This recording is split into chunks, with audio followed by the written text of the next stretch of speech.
Hello and welcome. This is the Nutritionist webinar. I am Marianne Fessenden from AMTS. Today marks the final The Nutritionist of the regular 2020 season. I say the regular season as we'll be holding 2 additional bonus webinars in November and December focused on feeding dairy goats. More about those after our webinar today. We are pleased to be joined today by Dr. Martin Traxler, the Director of AgroLab in Mexico. Dr. Traxler was raised on a grain and beef feedlot in southern Minnesota. After completing his BS at the University of Minnesota, he served as interim extension agent until he enrolled at Cornell University for a master's degree in ruminant nutrition. He completed his PhD, also at Cornell, focusing on lignin, its relation to NDF, and the CNCPS model. Whilst at Cornell, he met and married a fellow doctorate student. He and his wife moved to Mexico in 1997, where they established AgroLab Mexico in Gomez Placio, Durango in north-central Mexico.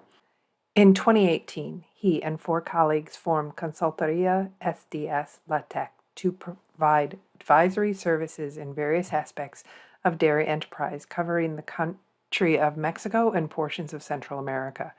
In addition to his laboratory and consulting work, Marty serves as a distributor for AMTS, providing sales and technical support in Mexico and Colombia.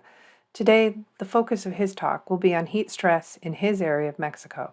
The strategies he employs and recommends are viable anywhere. Remember to jot down your questions you may have during the presentation and type them in the Q&A or chat windows. We'll start the questions after the presentation. Good morning, good afternoon, as far whatever the case may be.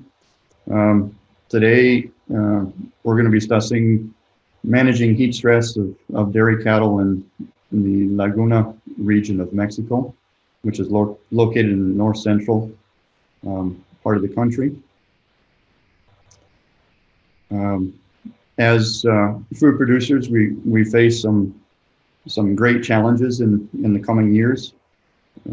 World population is expected to be around 9.8 billion inhabitants by the year 2050. There is a significant migration to cities, to the urban areas. Climate change is certainly something that we need to be concerned about. And as part of this migration to the urban areas, there's going to be an emphasis on genetic selection for meat production and more milk production. And these processes, of course, will lead to greater heat production by those animals. And combined with that is a decreasing land base for the production of crops and animal protein. This is a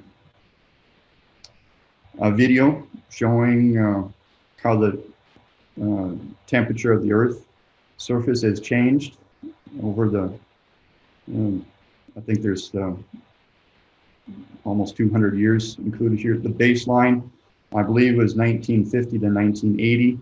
So you see the differentiation in the temperature from those base years. And recently you can see that the temperature has been increasing quite significantly from that baseline. Some of the key talking points for discussion will be an introduction to heat stress, the effects of heat stress on health and milk production, the effects of heat stress on cow fertility, discuss a little bit about heat stress on future generations of dairy cattle, nutritional strategies to combat heat stress, and finally we'll end with some discussion on monitoring and cooling systems that we're using here in Mexico. Heat stress, actually I kind of enjoyed this little diagram here highlighting the thermal neutral zone for dairy cattle. Heat stress has been defined as the sum of internal and external forces that act on an animal to cause an increase in body temperature and evoke a physiological response. Depending on the time of the year, some level of heat stress can occur in just about any climate zone. Cows with greater production potential through genetic improvement are producing a greater amount of metabolic heat due to increased intake, increased tissue synthesis, as well as milk secretion. And an increase in milk yield from 35 to 45 kilograms per day, the threshold for heat stress may be decreased by 5 degrees. Factors that can influence the thermal nultrazone include the age, breed, production, body condition, stage of lactation, pregnancy, housing, type of hair coat, and skin pigmentation of the hide and hair. Many of these factors are probably recognizable to anyone who's using the CM-CPS model, as many of them are inputs for determining the environmental, for use in the environmental submodel of the CM-CPS system.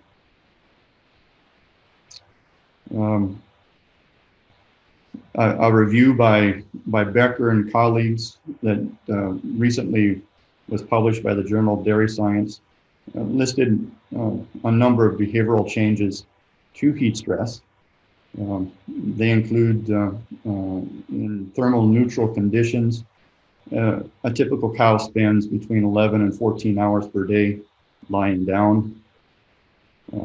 But as ambient temperatures are increasing, cows will reduce their lying time up to 30% in order to increase their body surface area for the dissipation of heat.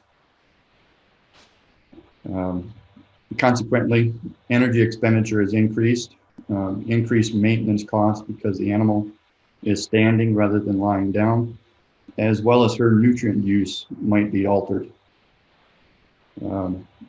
We will have then a decreased blood flow and nutrient uptake by the mammary gland, and this is actually what contributes to the decrease in milk production. Lack of sleep, alterations to the endocrine system, weakened immune system.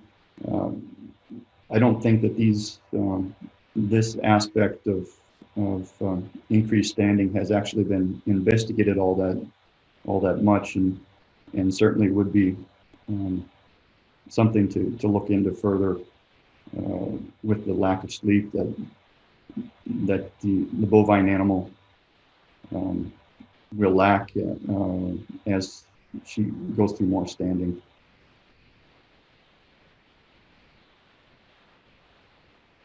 This is some data of a farm that I do work at.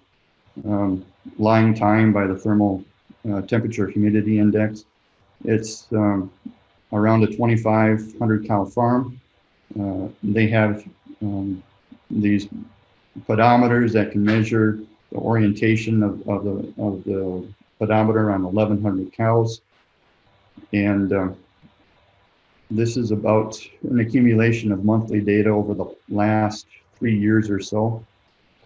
And we can see that as the thermal or the temperature humidity index has increased, we do see a decrease in lying time. These data points over here are actually when the THI is less than 65 or around 65 and less, and these cows seem to be able to achieve that 11 to 11 and a half hours of lying time. But as we get above 68, and the animals started exhibiting heat stress, their lying time actually decreases.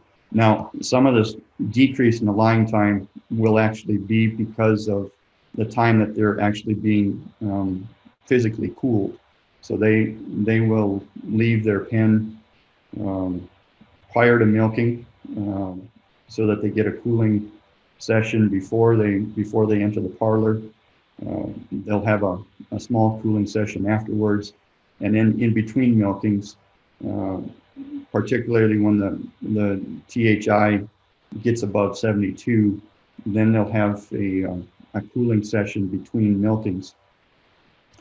So this decreased time of lying down is actually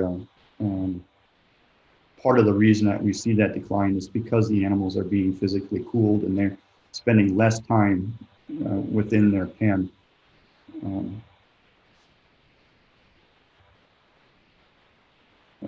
There's a good study. It's a bit dated by Norman St. Pierre and colleagues from 2003, looking at the economic impact of heat stress in the U.S. This study's a bit dated, but it's certainly valid to in today's time as well. They looked at 4 levels of heat abatement. A minimum was a natural or limited mechanical ventilation and shade. Moderate was a system of fans or forced ventilation. High was a combination of fans and sprinklers. And an intensive was a high pressure evaporative cooling system. Now, when they considered all livestock industries in the U.S., the minimum or the minimal type of heat abatement cost the industry $2.4 billion per year.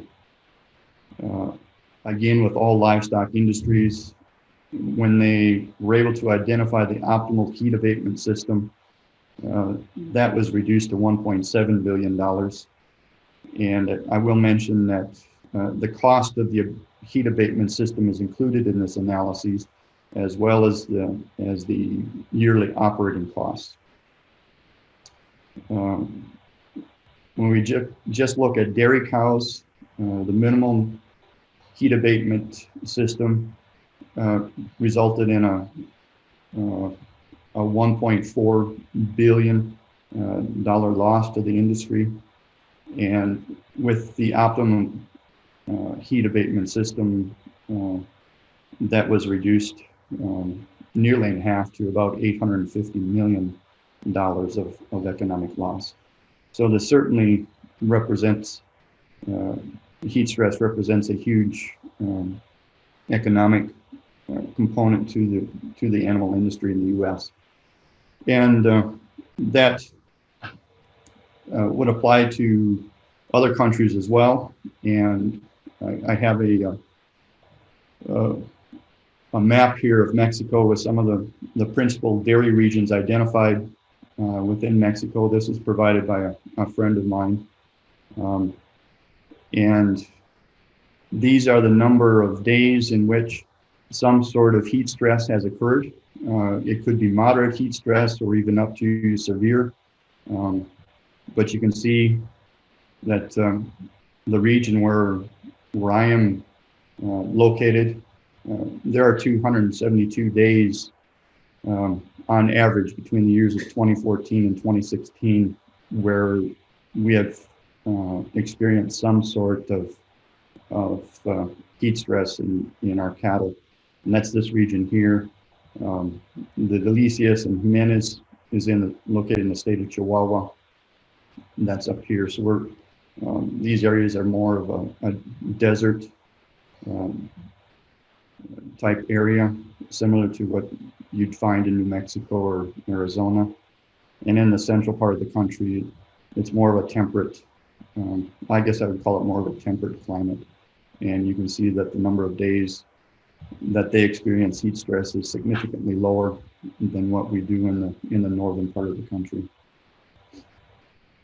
To go along with that, the heat stress, this is, again, from the same farm that I talked about earlier with the amount of lying time that the cows exhibit as the THI increases.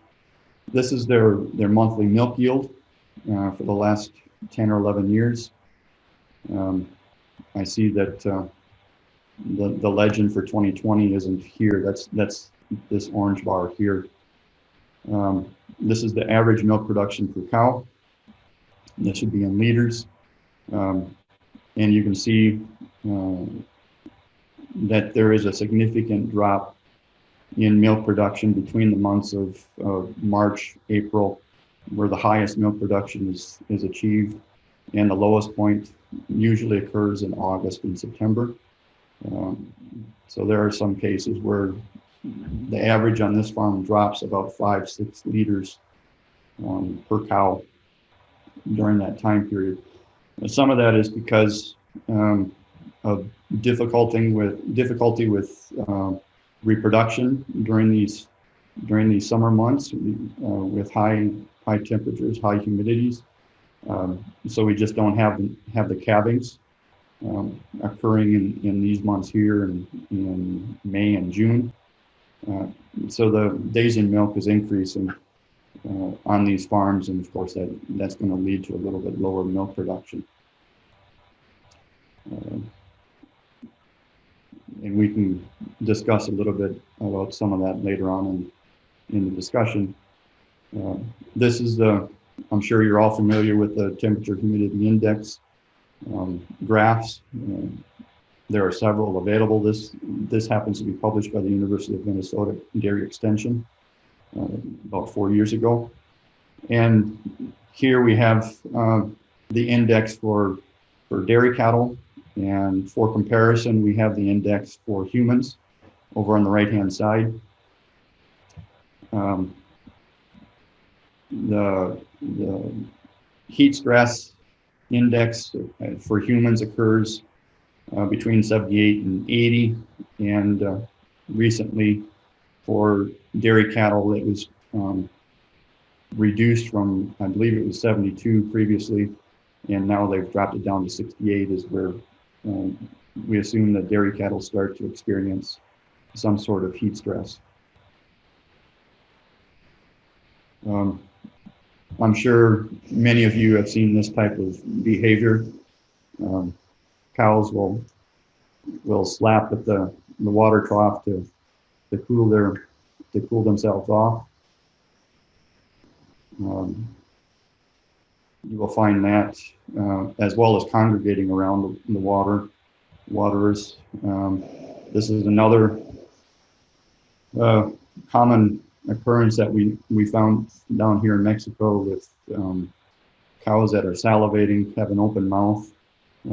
This, of course, is going to have some rumen health impacts, as well as immune function and different metabolic components for the dairy cow. Another, missed that one there. Here we have some respiration rate for a cow. I didn't actually count the number of breaths that she's taking per minute, but you can see that her respiration rate is increased, and she is experiencing some sort of heat stress. And actually the respiration rate may be a better indicator of heat stress than what an external temperature might be. I kind of enjoy these graphics here. I found them in a magazine down here in Mexico, but I've also seen them published on the internet and used in some other presentations. Just kind of pointing out an inactive person weighing 180 pounds to generate as much heat as one 100-watt light bulb. For comparison, a 1,600-pound Holstein cow would generate enough heat to light about 9 of those same light bulbs. And for producing cows, you can add 1 light bulb for every 10 pounds of milk produced. And so if that same 1,600-pound cow is producing 80 pounds of milk, she is generating enough heat to light or generating enough heat that is also generated by 17 100-watt light bulbs. If we add solar radiation to that in hot climates, you can get up to a cow that's producing the same heat generated as 33 light bulbs. So it is something that does need to be taken care of and evaluated. Next, let's move on to the effects of heat stress on health and milk production. These are a couple of graphs that I picked out from a webinar given by Dr. Jeffrey Dahl down in Florida. This is actually something that I do ask about when I visit the dairy farms down here. Heat stress tends to decrease the gestation length and subsequently the dry period length. And just to explain what's happening here, we've got the blue bar in both of these graphs represents a group of cattle that were cooled during the entire dry period. That would be somewhere between 45 and 50 days in this case. So the CL is they're cooled during the entire dry period. The HT refers to a group of animals that were not cooled during the dry period. And you can see that there was a significant difference between these two groups in the gestation length and also the subsequently the dry period length. These next two bars that have a mixture of the two colors, this one here, the first 3 weeks, the animals were in a cooling period, and then after 3 weeks until calving, they did not receive any type of cooling. And this would be the reverse. So there's 3 weeks of no cooling, and then the remaining dry period, the animals are subjected to cooling. That really didn't have either one of those treatments didn't have any effect or difference in gestation length or dry period length, and they were both significantly less than the group of animals that were cooled for the entire length of the dry period. And they looked at these animals as far as their milk production, and we have the graph out here to 29 weeks of milk production. The cooled cows here produce more milk than any of the other 3 treatments. The heat stressed or the HT for both periods in that dry period are here in the dotted line, and then the combination treatments here are in the solid lines, and neither one of them got to the same level of milk production as the cows that were cooled during the entire dry period. Another nice diagram that I was able to locate from a technical guide. It kind of sums up of what type of effects we might see as a result of heat stress in dairy cows. Obviously, there's going to be less decrease in feed intake. We discussed some of the behavioral changes that might happen. We get an increased standing. There's an increased sweating, although the bovine animal does not have a large capacity for sweating. And there's also a metabolic adaptation. And all of these changes end up resulting in a decreased milk production. And we see that here. We can also see at times a reduced milk fat and protein content. In some places, they've reported an increased somatic cells. Prolonged calving interval, that is certainly the case, particularly down in my area. can have an increased culling rate, possibly due to poor production or reproductive problems. Increase postpartum disorders.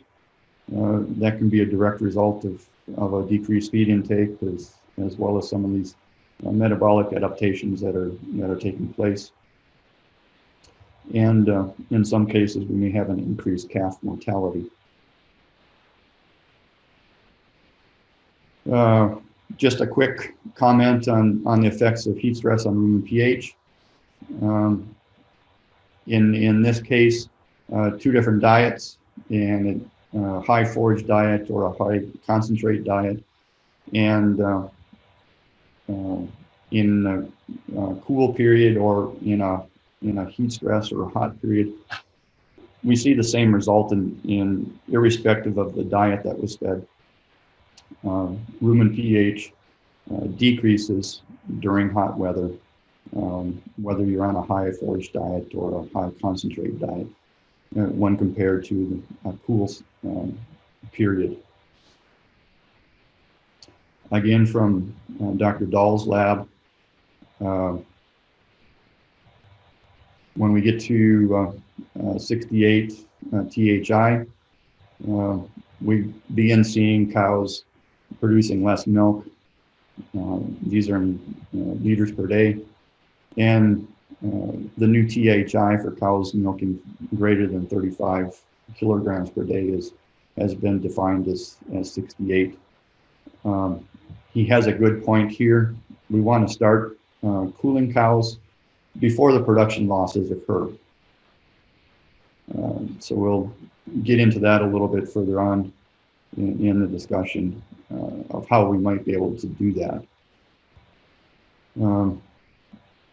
I think this is coming from Lance Baumgart's lab, where they were looking at 2 different groups of animals in different environmental conditions, thermoneutral, and then for the period 1, and then period 2, they subjected the animals to a heat stress by using blankets. I think they used blankets in this study. But they also had a group that was pair-fed, so they reduced the intake on the thermoneutral animals to the same intake that was occurring or observed in the heat-stressed animals. And so this is some of the results that they obtained. This is the dry matter intake, and you can see that they're able to match the intake fairly well with the pair-fed animals, which is the solid line, compared to the heat-stressed animals. It looks like they had one little problem here on day 7. But heat stress reduced intake by approximately 30%. However, that decreased intake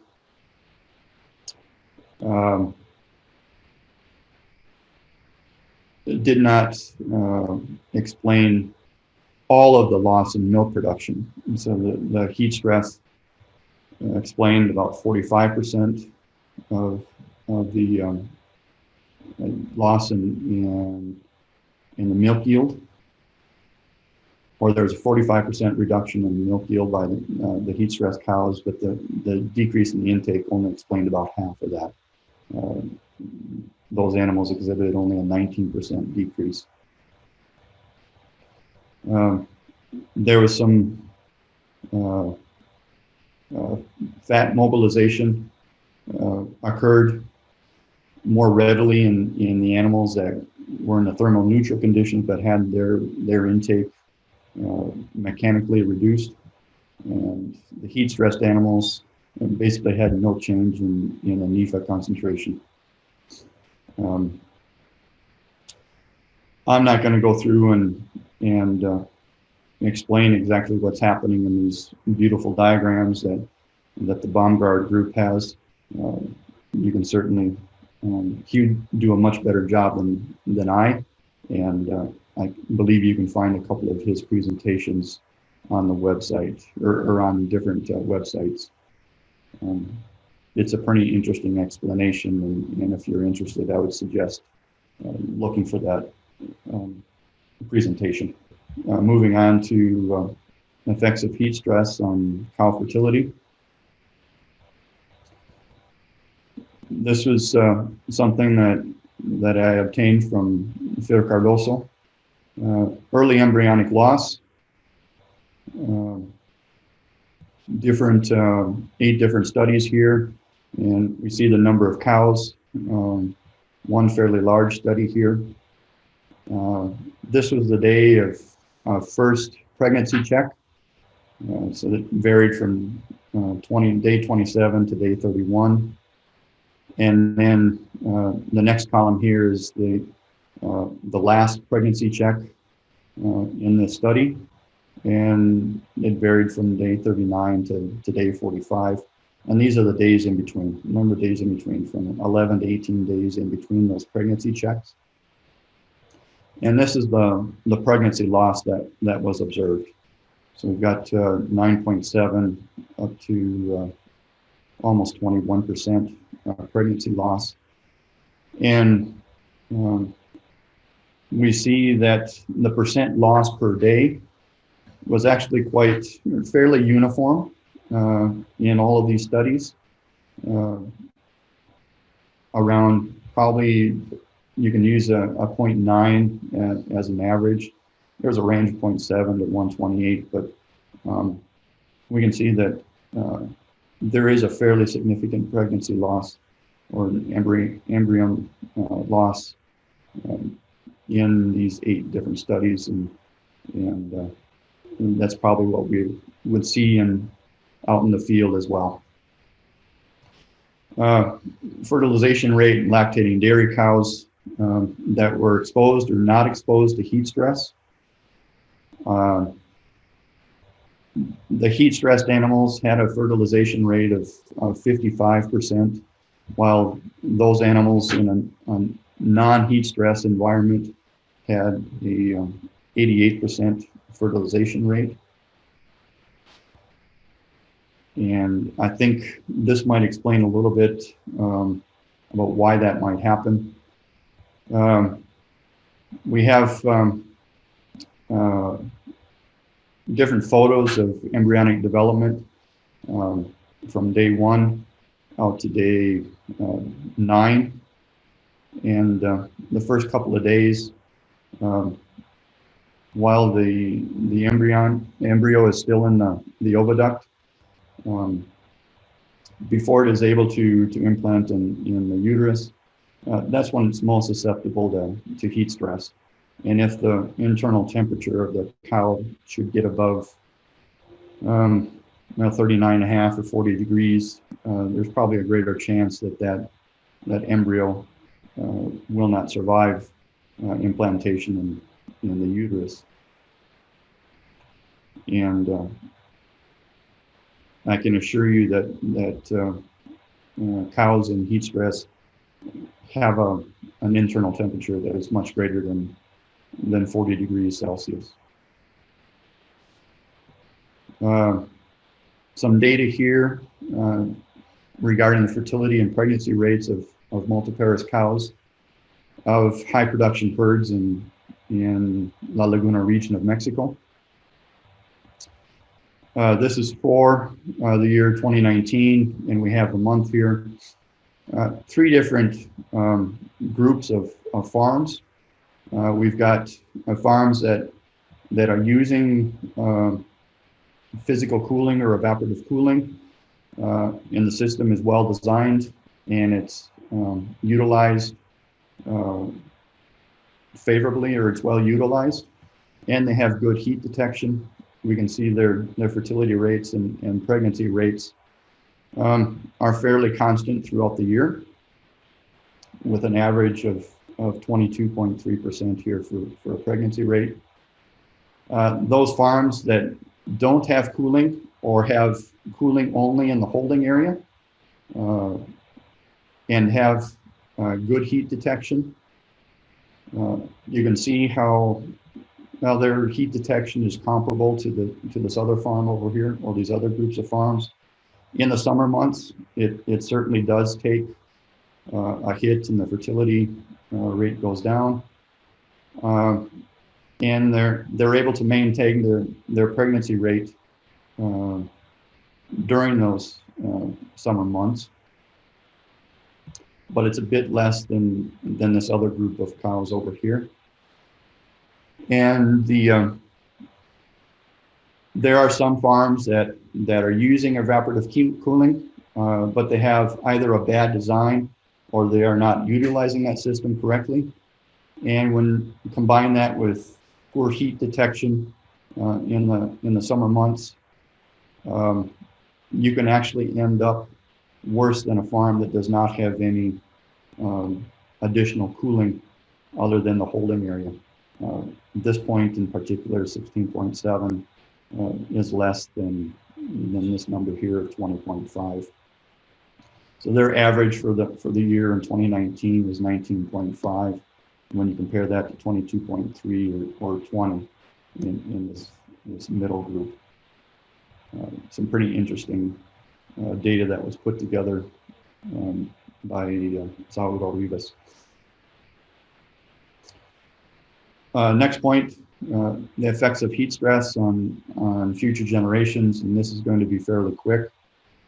Again, from the Florida group, where they looked at or followed the daughters of these cows that were either heat stressed or cooled during the dry period. So they looked at the birth weight of these calves. In the heat stressed cows, the calf weight was about 6 pounds or 5.5 pounds. Kilos, less than the calves born to the cooled cows. Probably a fair amount of this difference in weight could be explained because they a number of 4, 5, 6 days fewer gestation, and so of course the animal will not be. But that difference in birthing weight also carried out to weaning weight. We can see that the calves born to the cooled mothers also had higher weaning weights, and of course the change they also had a higher or greater body weight change during that milk fed phase. And when you looked at these animals, these same animals up to 12 months of age, puberty, the heat stressed animals still did not quite catch up to the weight of the calves that were born to the cooled mothers.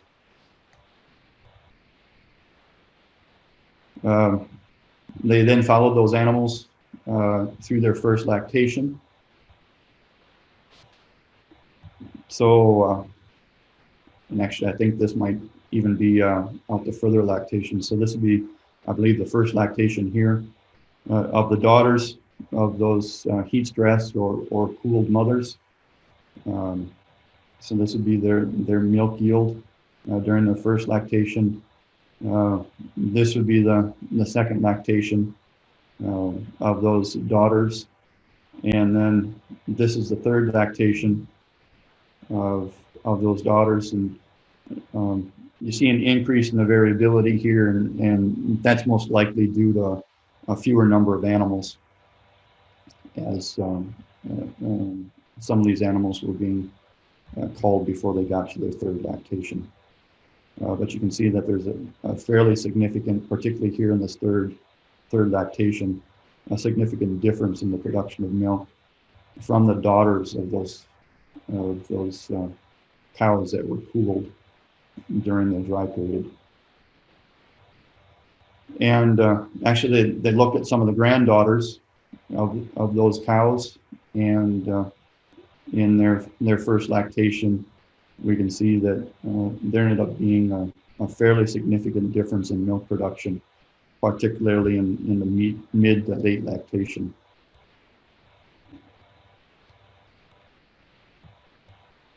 Um, Move on to nutritional strategies to combat heat stress.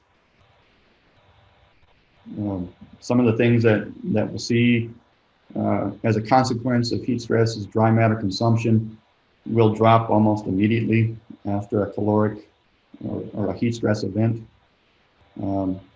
Impact on milk production will take about 24 to 48 hours after the event. What is the impact on cow breeding efficiency?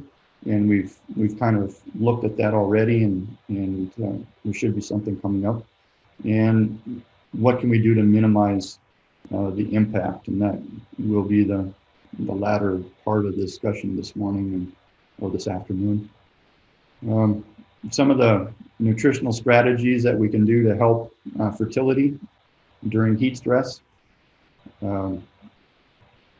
Things that we can do to increase dry matter intake might look at the use of yeast or fungal cultures. The effect of these they act as a rumen microbial modifiers. They can stimulate fiber digestion, which could help us with milk fat depression that may occur during the summer months. This will help with a reduction of lactic acid buildup in the rumen. And in most cases, we can improve the feed efficiency of conversion of energy into conversion of milk or 3.5% corrected milk. A study with one of these fungal cultures during a heat stress challenge period. So we have the thermal neutral condition here with control animals and the animals receiving this fungal culture. After beginning on the 8th day, there's a challenge of heat stress on both groups of animals. And the group that was receiving the fungal culture were able to maintain relatively well their intake, although it did decrease after 5-6 days during the challenge period. Certainly had a higher intake than the control animals. And then we get into this recovery period, which lasted 3 days, and you can see that the control animals finally did get up to the same intake as the treated animals on or about day 21. This is the milk yield by these same animals. And you can see that the treated group, or the group that received the fungal treatment or the fungal culture, were able to maintain a greater milk production throughout the challenge period and as well as during the recovery period. Another thing that we might try to do is increase the nutrient density of the diet. That would include energy, minerals, and vitamins, and these are certainly some things that I like to practice in my consulting down here in Mexico. Just a quick graph on the chance of pregnancy for animals that lose weight or body condition, that are able to maintain their body condition or weight, and those that are able to gain weight during the transition period. And you can see that the animals that lost were only able to maintain their body condition, have a lower chance of becoming pregnant than the animals that were able to gain condition during that transition period or shortly thereafter. So this certainly would indicate that we would want to do everything that we can to assist these animals during that transition period of the first 60 days in milk, to make sure that they can have the best chance of becoming pregnant again and entering the milk herd in a reasonable amount of time. One of those ways that we can do that to increase the energy content of the diet is increase or the use of bypass supplemental fat. These fats can contain 2.5 to 3 times more calories than carbohydrates. If it's a well-manufactured process, it should be a non-fermentable energy source, and hopefully most of it will pass to the lower tract of the cows for utilization and not go through a biohydrogenation process within the rumen. And they can also help alleviate heat of production during periods of heat stress. Calcium metabolism, it's important for smooth muscle contraction, milk synthesis, immune cell activation. Requirements increased by 4 times. Demands because of demands for lactogenesis. A lack of adaptation can have effects on delayed uterine involution, delayed ovarian cyclical activity, as well as depressed immune response. So that's possibly an indication for increasing calcium in the diet of our cattle. Another thing can do is look at feeding more positive DCAD diets with a recommendation of between 30 and 40 milliequivalents per 100 grams. Looking at, based on a presentation that I think was last week from Tom Overton, I believe we're looking at the same study, and this group did not use sulfur in the DCAD equation.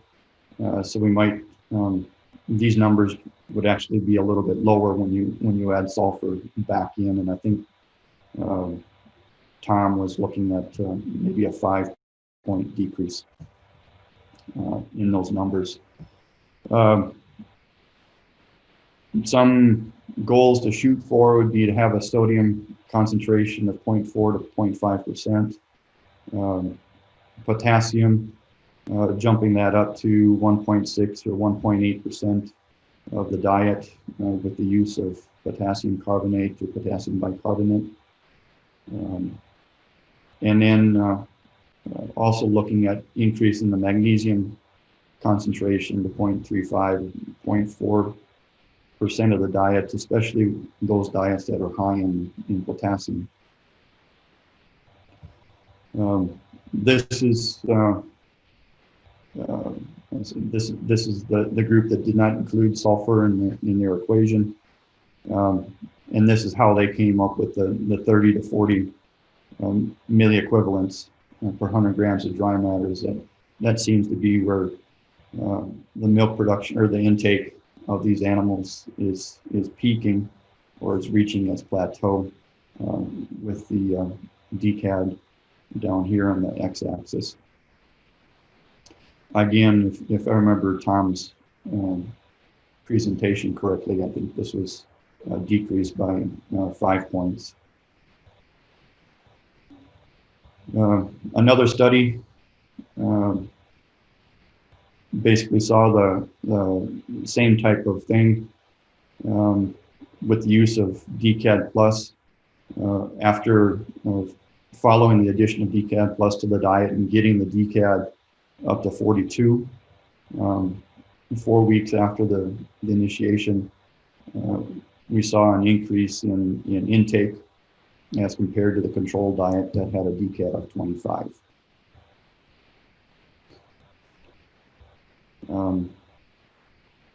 Very quickly on the trace elements, and actually I don't think I have anything on zinc other than that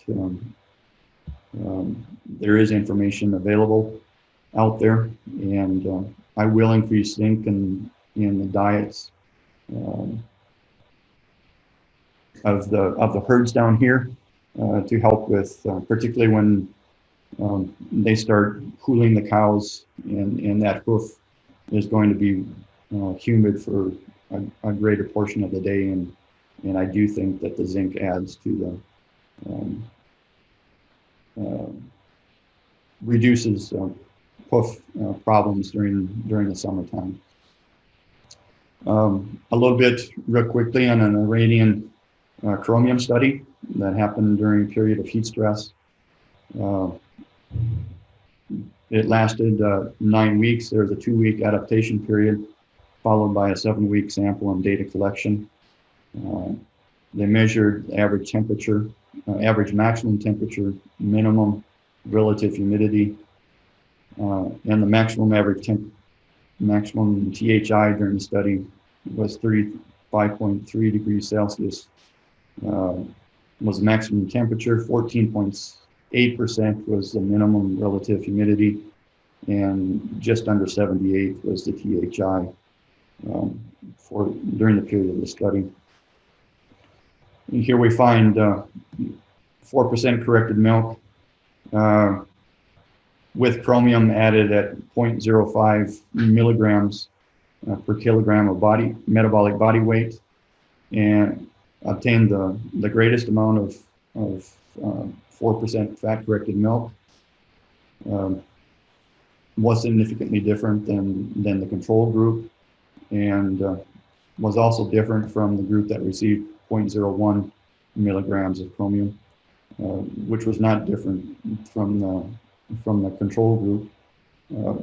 And when you looked at the milk on an energy corrected basis, you basically saw the same thing.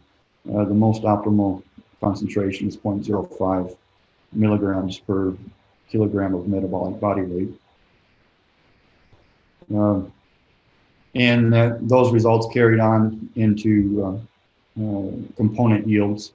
Milk fat yield, we saw the same pattern, and that also was true with the milk protein. A little bit about amino acids. The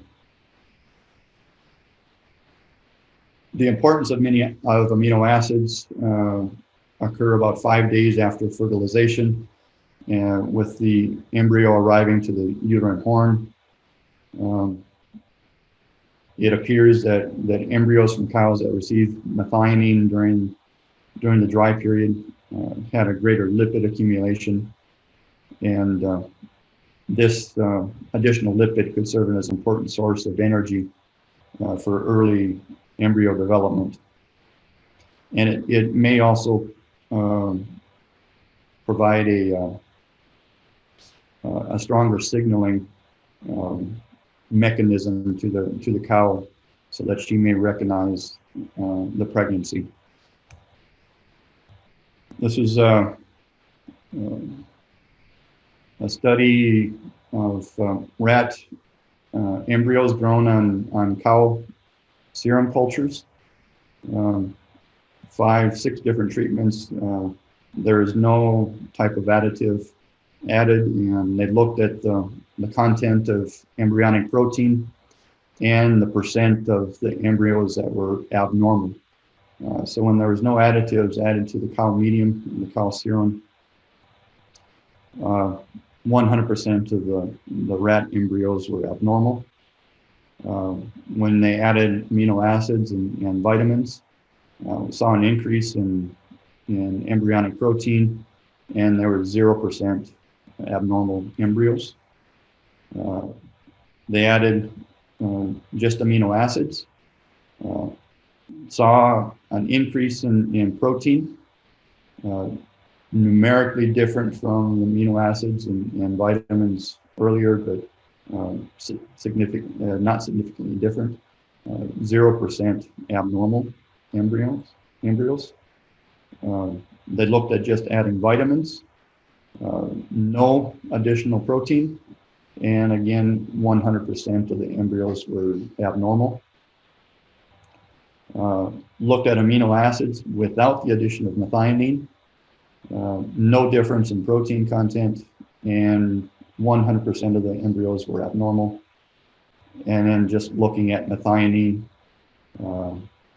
saw almost a doubling of the protein content and 0% abnormal. And so a fairly strong indication that methionine is important for embryonic growth. This is another study looking at the methionine concentration in the dominant follicle of the first follicular wave. This is the amount of methionine in micromoles for the control and for the animals that received methionine. You can see there is a significant increase in the amount or in the methionine content of the follicle. They also looked at lysine and histidine in those two groups of cows, the control and the group that received methionine. And there was no difference in the lysine concentration or the histidine concentration.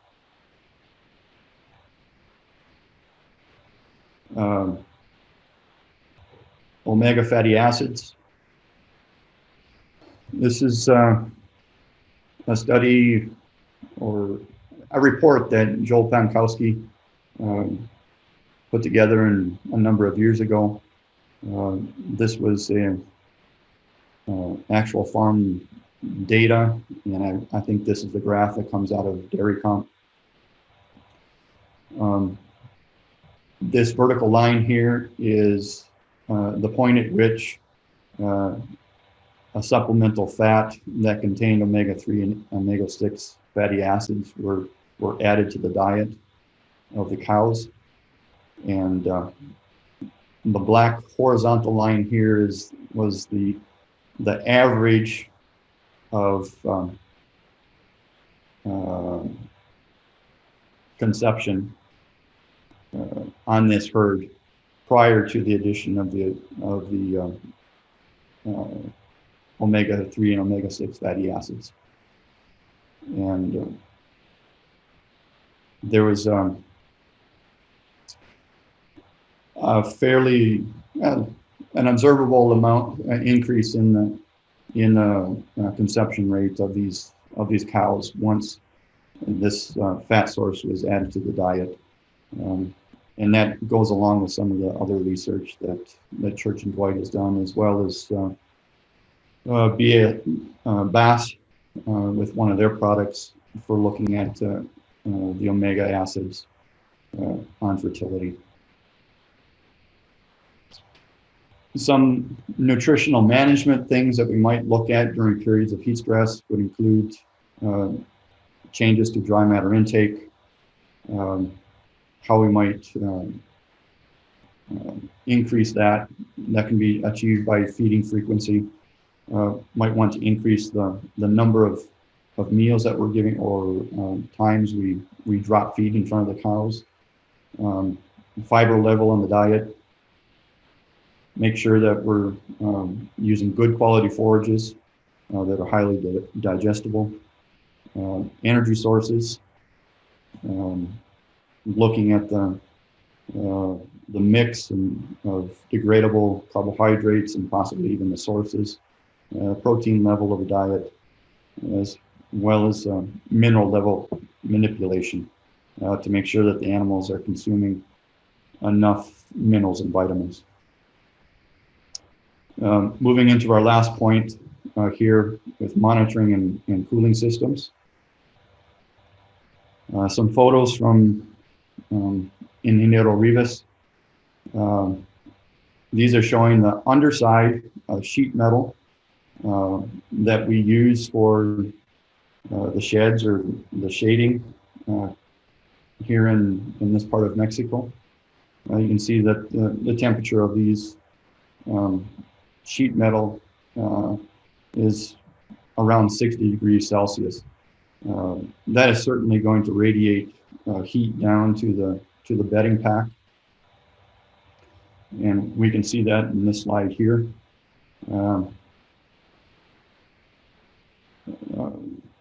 two photos. We have the natural light and then the thermal photograph here. The left-hand side of this photo has a temperature of 44 degrees, while the right-hand side has a temperature of 56. And this is due mostly to solar radiation. The difference here, this part is receiving solar radiation, while this part is not. But the 44 degrees is quite a bit higher than what we would normally want to see in the bedding pack. It should be around 30 degrees. So that would be a combination of solar radiation as well as the radiation from the sheet metal on these buildings, on these shades. This is a photo of the same farm, just on different sides of the feed alley. And one thing that you'll notice here on the left-hand photo, you can see that the cows are trying to get into the shaded area. There are a couple of cows that have not moved yet, and you'll see a higher concentration of animals that are getting closer to the feed alley, and there are more of them standing, so they're a bit more uncomfortable. And on this particular farm, because of the orientation of the buildings, the sun will actually almost reach all the way to the feed bunk line. So these cows on this side of the feed alley do not receive very much shade in the afternoon. This is on the other side of the feed alley, and these cows are receiving shade all afternoon, and actually the shade is going to go out beyond the limits of the physical shed. And you can see that these animals here seem to be a lot more comfortable and a lot more spaced out, and they're lying down. Found a paper in Journal of Dairy Science just recently. In fact, it's in press, available on the website. A group from China that were obtained some data from one of the large farms in China. They got data for 123 cows during a 63-day period from July 10th to September 10th of 2016. And what they did was try to model the milk production of these cows based on the temperature or the THI that occurred 1 to 3 days prior to the milk production reading. So they're trying to use current weather data to predict what might happen 1 to 3 days in the future as far as milk production. And if you compare, well, this is the predicted, or the model predicted milk production, and you can see that these lines, well, actually the red line is the predicted, and the black line is the actual milk yield. The predicted model is fairly close to the actual milk yield, and if you compare that to the line with the open blue squares, you can see that it reasonably follows that pattern that we see here for the maximum temperature. So it seems that they had some success in predicting the milk production of these cows based on the temperature of a previous day. I've been using this tool here down in Mexico that was developed by Ingeniero Rivas and Digit Technologies. It's has been available on the Apple operating system for a number of years, and is now available on as an Android application as well. And what he's attempting to do is predict how the THI might change using forecasting data from a service, a weather service that he contracts with, and he will predict the THI out to 7 days in the future. This is the current time right now, so that he's predicting that the THI will be in some level of heat stress for the rest of the afternoon, and it gets into no heat stress at 8 or 9 o'clock in the evening. And we will use this as an indication of when we should start physically cooling the cows. Different types of cooling systems that we can find down here in Mexico, a tunnel system, and then you have these large bays here that have a series of fans and sprinklers. Here's one on the fence line, or the feed bunk line, between the feed bunk and the tie stalls.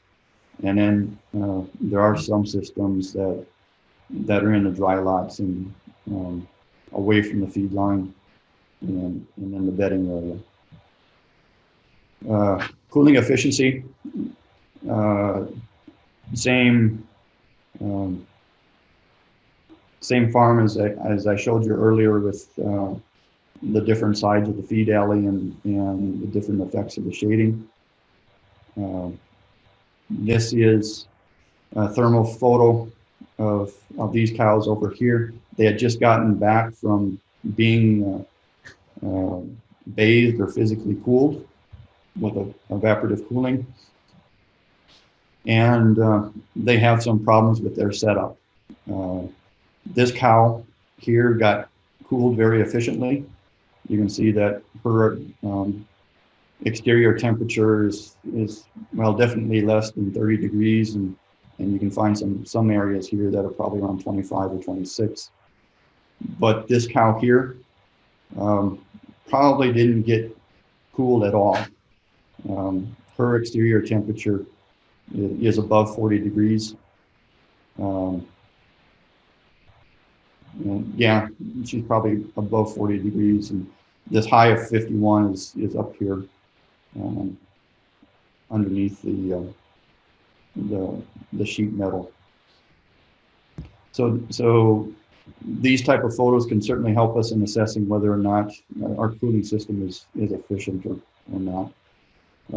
Something else that Salvador Rivas is looking at and using with his clients is using these thermocrons and a used cedar device that will be placed inside an animal for 7 days.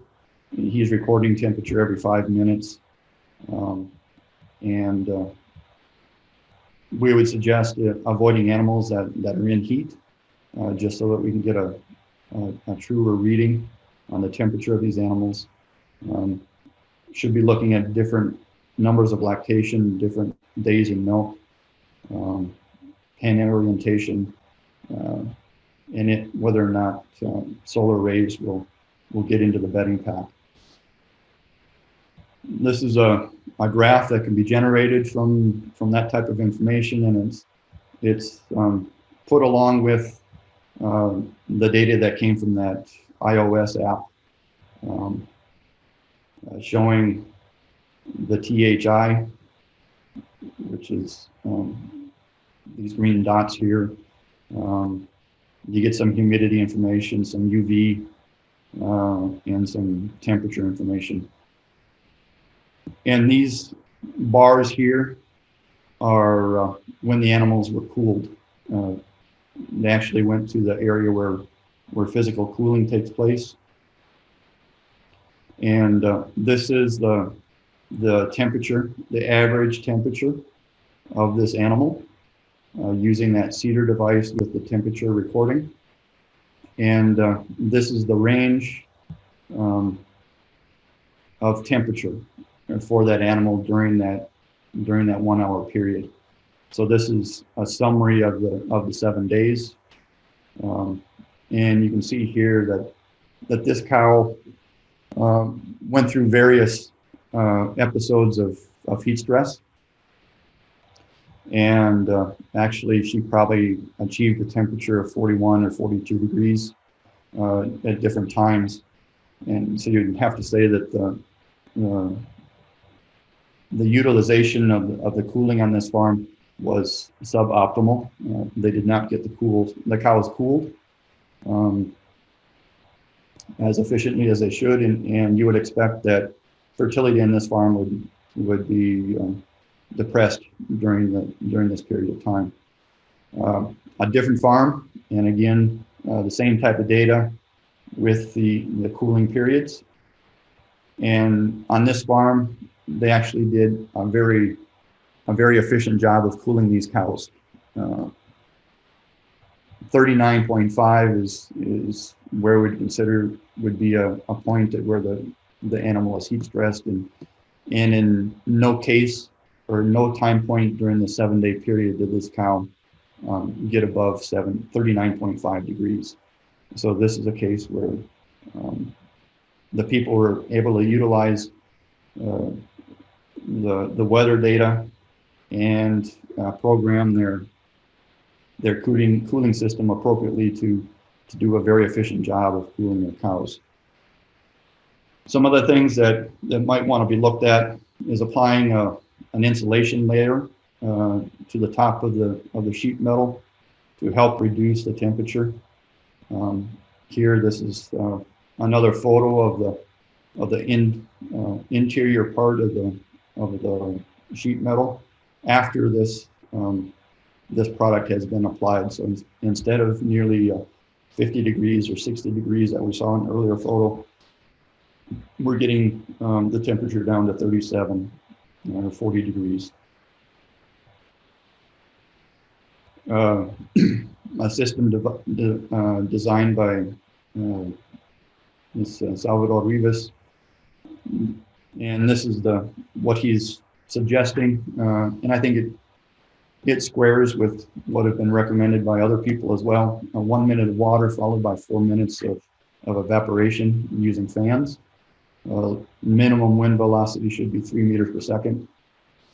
If you get less than 2 meters per second, then you're probably not going to be very efficient at cooling the cows.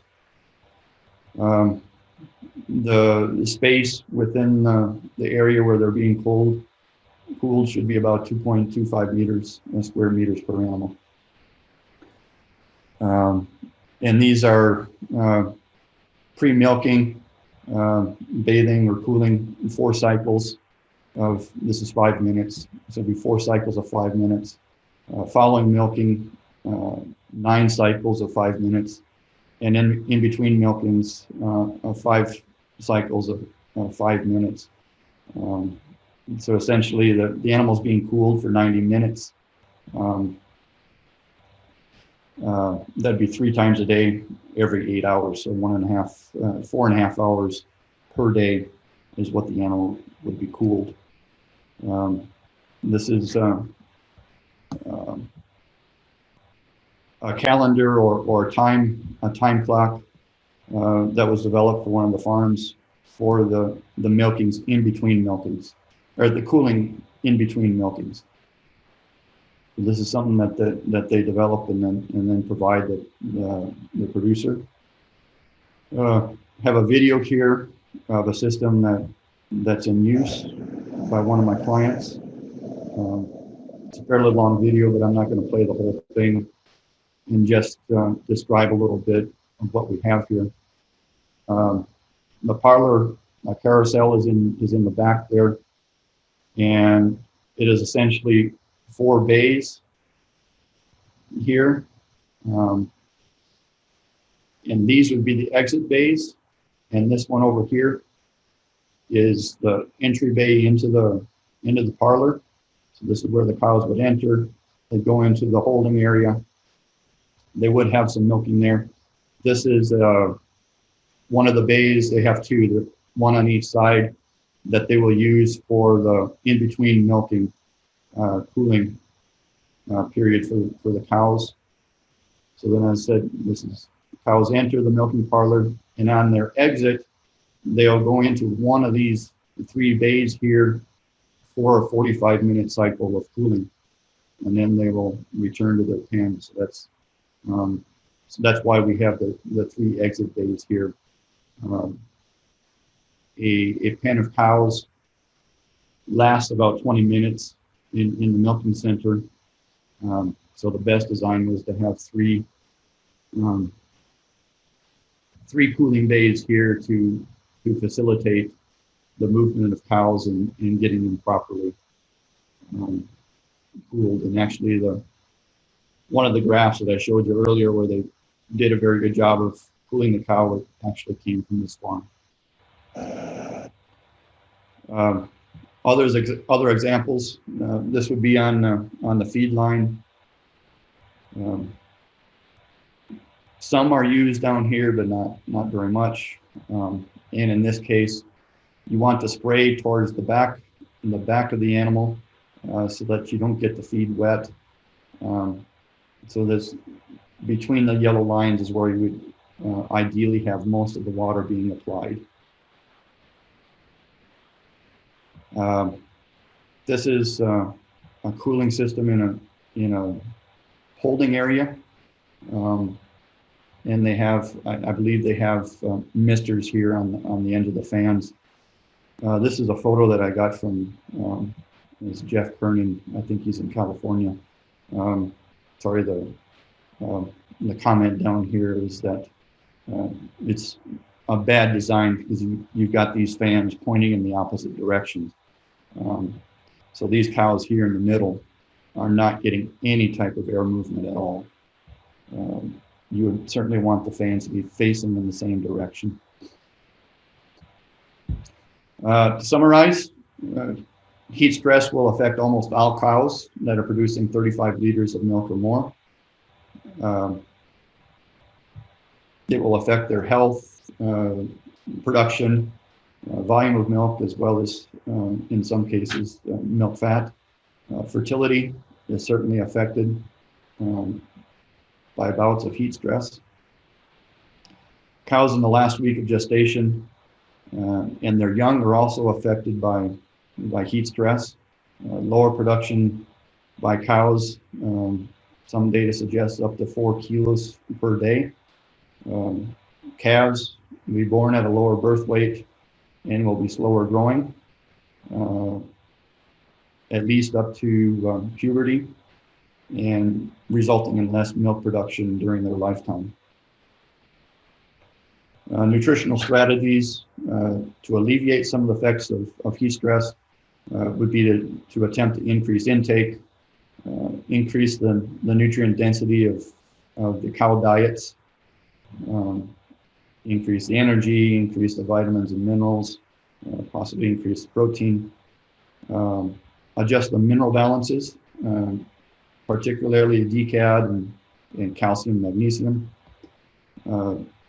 Look at the use of amino acids for particularly methionine for increasing fertility in these cows. Omega fatty acids can also be used for increasing fertility. We'd certainly want to monitor heat stress to determine when we should be actively trying to cool cows. And we can also use that information of monitoring to determine the efficiency or the effectiveness of the cooling system that we're applying. And then finally, looking at cooling systems. Some are very highly technical, like the last ones or the video that I played. But there are also some low-cost systems like that from California that has sprinkler systems along the feed line. With that, I want to thank you for your attention, and we'll attempt to answer whatever questions you may have. Okay, thank you, Marty. Marty has joined us, and we'll get to the questions soon. We have some already in the Q&A window. Feel free to type in more or add them to the chat. First, I need to do a few details. So let me change my share, and we're gonna go here. First of all, we're very happy to be able to bring a special webinar short series for those of you who are feeding goats. Dr. Andreas Folklos, assistant professor in animal science at the University of Thessaly in Greece, his research has been focused on ruminant nutrition and environmental pollution from ruminant livestock farming. During his PhD at the Universitat Autónoma, I'm sorry, I'm not pronouncing things well this morning, de Barcelona. He did a postdoc with Professor Van Amberg at Cornell University in the US and also did a postdoc as a research fellow at Aberystwyth University in the UK. Next week on November 12th at 9 a.m. and on December 10th again at 9 a.m., Dr. Folklos will be talking about things you need to know about feeding dairy goats. He's going to go through some of the genetics, nutrition, and production system for dairy goats in that first webinar. And then his second webinar is actually going to be driven off some of the questions people maybe ask in that first webinar. So if you're interested in attending, please email either myself, Marianne at Ag Model Systems, or webinars at Ag Model Systems, and we'll add you to the list for that recording. As I mentioned earlier, this is our last webinar, but we're pretty excited about the 2021 season. We've been working very hard at the scheduling, and for the first time, I think I've got everybody booked in. So our new format is going to be based off what Tom introduced in the Nutritionist in September. With all the COVID lockdowns in so many countries and the virtual cessation of travel, we've come to realize how hungry people were to see something different. Tom took us into the field with video so real that we could almost smell the feed and the manure. We decided to step away from the desks, and as one of our sponsors described it, the head and shoulders presentations, and take the entire season into the barn. Our speakers were chosen for their applied focus. The speaker lineup is so compelling that we decided to add an extra talk, delivering 11 presentations next year. So here's a quick rundown. Tom is going to start us off on February 11th with a deeper dive into the nutritional management that he applies on consulting herds. Many of you asked for more from his September webinar, and you're going to get it. Phil Cardoso from the University of Illinois is speaking March 11th, and he's taking you cow side on transition cow matters. April 8th, we'll travel to Brazil with Marcos Ramos, our Brazilian distributor and manager of 3R Lab. Marcelo will show us some special considerations for feeding in Brazil. Traveling back north, we're having our Russian distributor, Vadim Bekchevnikov, talk to us about dairy nutrition, both in Russia and also on Beaver Creek Farm in Michigan, where he manages 8,000 cows.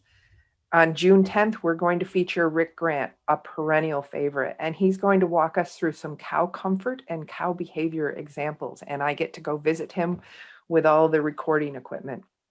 In July, we're going to feature Sartorius Karvotis with us on the 8th.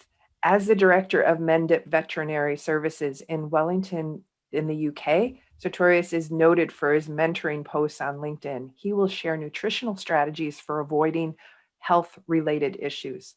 On July 12th, we have the team of Elena Bonfante and Bill Prokop, two of our co-hosts this morning, as part of the Dairy Innovations team.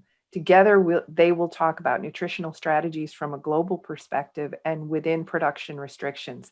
Elena feeds some herds whose milk goes to make Parmigiano Reggiano, and that is noted for specific feed restrictions. On September 9th, we're going to travel to South Africa with Heinrich Spangenberg, where we will look at precision feeding and some focus on grazing.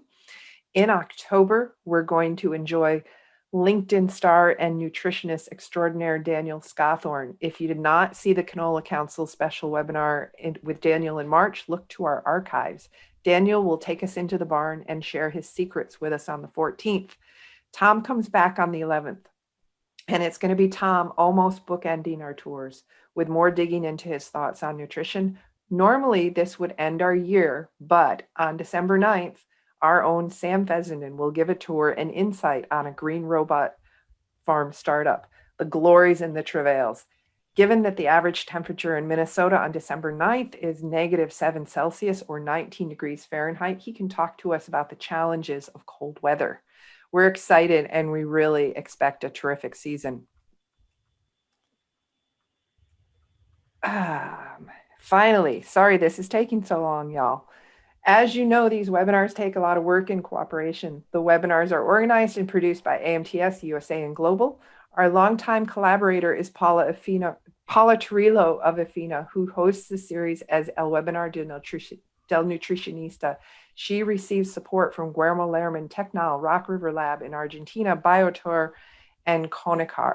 She has the excellent translation skills of Paula and Lannis backing her up.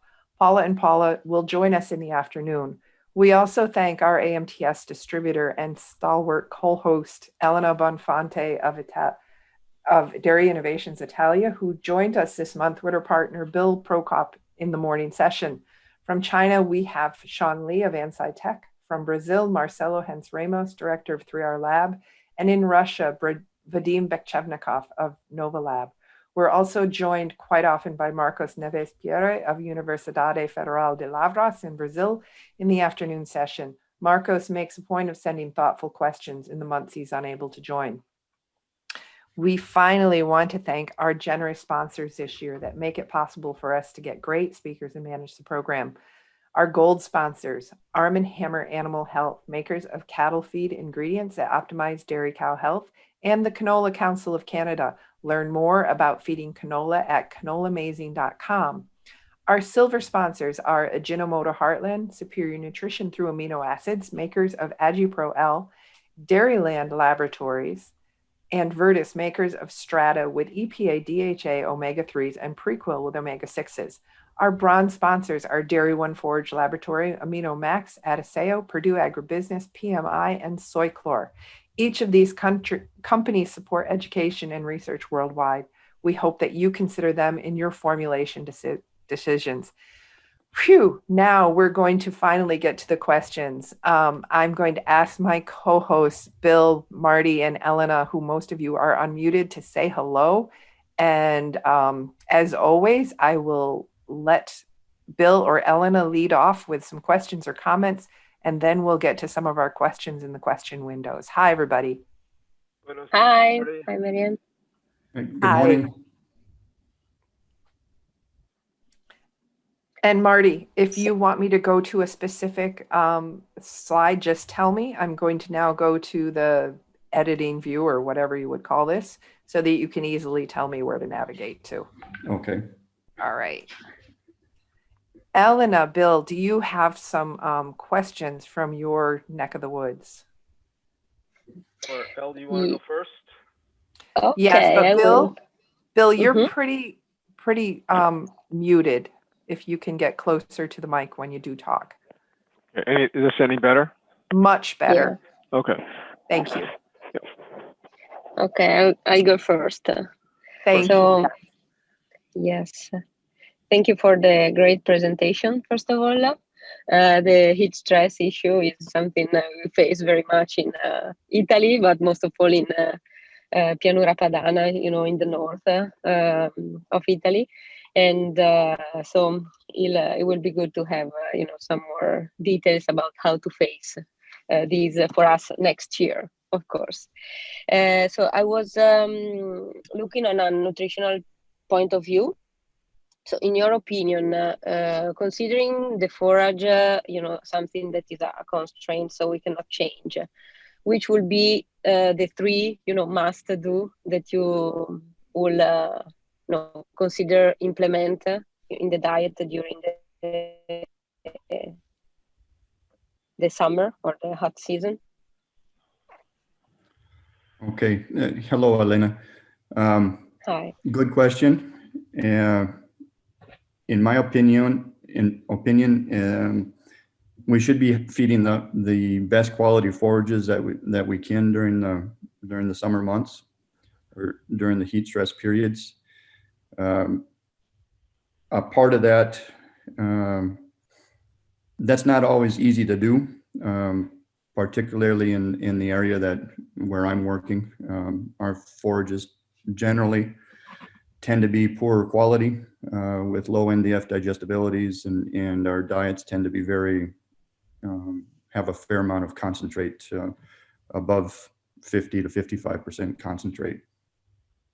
So for me, it would be very important to feed the better quality forages from a standpoint of trying to maintain rumen health, have a greater forage fermentation rather than a starch fermentation, which will also potentially help with the production of acetic acid for milk fat production.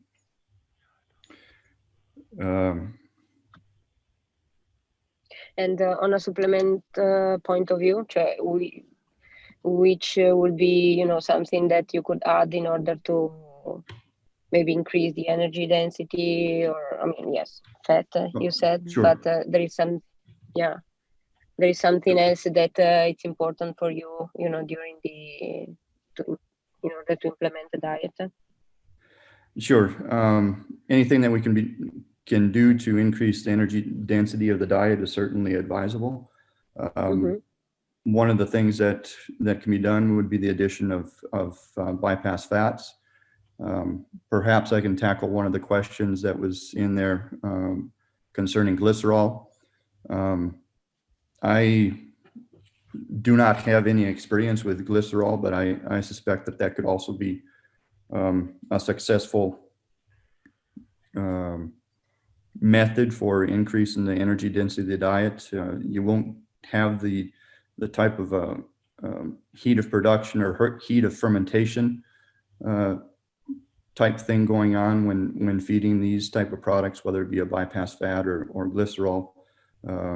The fermentation won't take place in the rumen, and you're moving that down to the absorption of those fatty acids or the glycerol to the lower tract of the animal. Marty, for the benefit of those who will be listening to this later, I'm just going to say the question was, how can feeding glycerol help during heat stress? And what are your recommendations? So that's just so it's on the record for later listening. Sure. Thanks, Marianne. Other things that may be useful would be using some type of additives, whether they be fungal cultures or live yeast or even yeast cultures that can help with the potentially the digestibility of different nutrients or maintaining particularly the hind gut or the intestinal tract health. If we can maintain the intestinal tract healthy, more energy is going to be used for productive purposes rather than an immune response by those animals. Thank you very much. And since we are talking about it, I usually the yeast are usually included in the diet. Would you recommend to double the dose during summertime, or just increase it a little bit? How would you proceed? Actually, I include those type of products year round. Okay. I don't take them out during the cool months, and actually we have, if you recall the slide with the number of days of heat stress that we're experiencing here, it's basically year round. So to be switching additives on for 2 or 3 months of the year, I don't find any benefit to doing that. So I leave these type of products in year round. Thank you very much. All right, thank you. Bill, do you have questions, or shall I go with some of mine? No, I'd like to make a comment, but I'll segue with a nutrient supplement question. Morning, Marty. How are you? I'm fine, Bill. Good morning. So the one nutrient that was explored years ago, and I still think it's promoted, is protected niacin. Do you find that that is embraced as an effective mitigator of heat stress, whether through vasodilation, or is that cost prohibitive? It's just not cost effective to use? That's a good question, Bill. And probably within the last year, I've been trying to learn a bit more about niacin. I personally do not use it. I find it is a very expensive additive. And some of the recent information I've been able to find, I think, really put some doubt into my mind as to whether or not it can be cost effective. Is that something similar that you're finding, Bill, or? The last study that I recall, and I think that had merit, Maria Burgess, Arnaldo Burgess's daughter, was doing her PhD at the U of A, and where they had the metabolic chambers that they could use. Sure. And I don't remember with that protected niacin study, I don't think they trended towards a benefit, but I don't think there was compelling evidence to use it, based upon that. And now, again, in that environment, especially with heat stress 9 months out of the year, potentially yourself for longer, that's why I was wondering if there was any merit to it, or whether it could be used strategically for certain stages of lactations. But in the Northeast here, it's certainly not something that is embraced. Sure. There may be some place for a strategic use. There are probably other areas that we can concentrate on as far as cooling the cows that may be more effective on the farms that we're dealing with down here. And obviously, these type of products are not going to solve a greater management problem or a greater cow comfort problem. And you'll probably get more of a response if the cows are comfortable when using those type of products.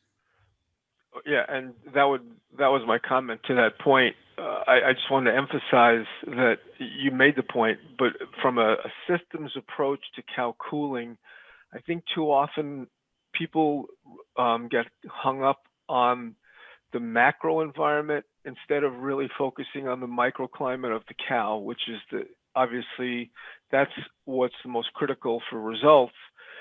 And of having had the chance to work with large herds that were tunnel ventilated with tunnels that were too long to be effective, you quickly learn the importance of consideration of wind shadow, even within a barn where cows standing block ventilation from reaching other cows, and knowing strategically how many more fans you need and how to position them so that all cows get the benefit of the turbulence and the air movement. And I think air movement, at least in high humid climates or higher humidity climates as we have here, Midwest, Northeast, air movement is more important than the soaking because we don't get as much evaporation, and we create a lot of problems with water, unfortunately, on dairies, and removing the water from the dairies also becomes a problem. But getting back to what you said earlier, you've got to look at the fact that you're not just implementing cow cooling, you're implementing it effectively. And that, I think, is critical. That's right. Just to give an example that kind of follows what you were just commenting about there, Bill. I have a farm that it's a mixed dairy with Jersey and Holstein, and they have a pre or active cooling of cows before they go into the parlor, and unfortunately their pen sizes are different. They have a carousel system, but some pens will hold 50 cows, other pens are 90 cows, and they have a couple that are over 100.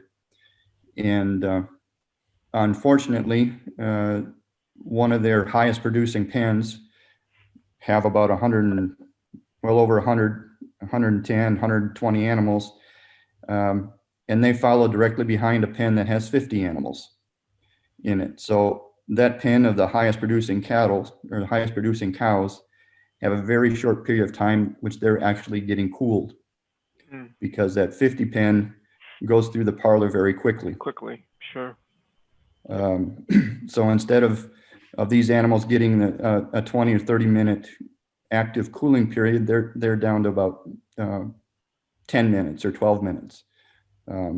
So that certainly presents a problem on farms that have different size pens that are cooling prior to going into the parlor. Indeed. Yeah.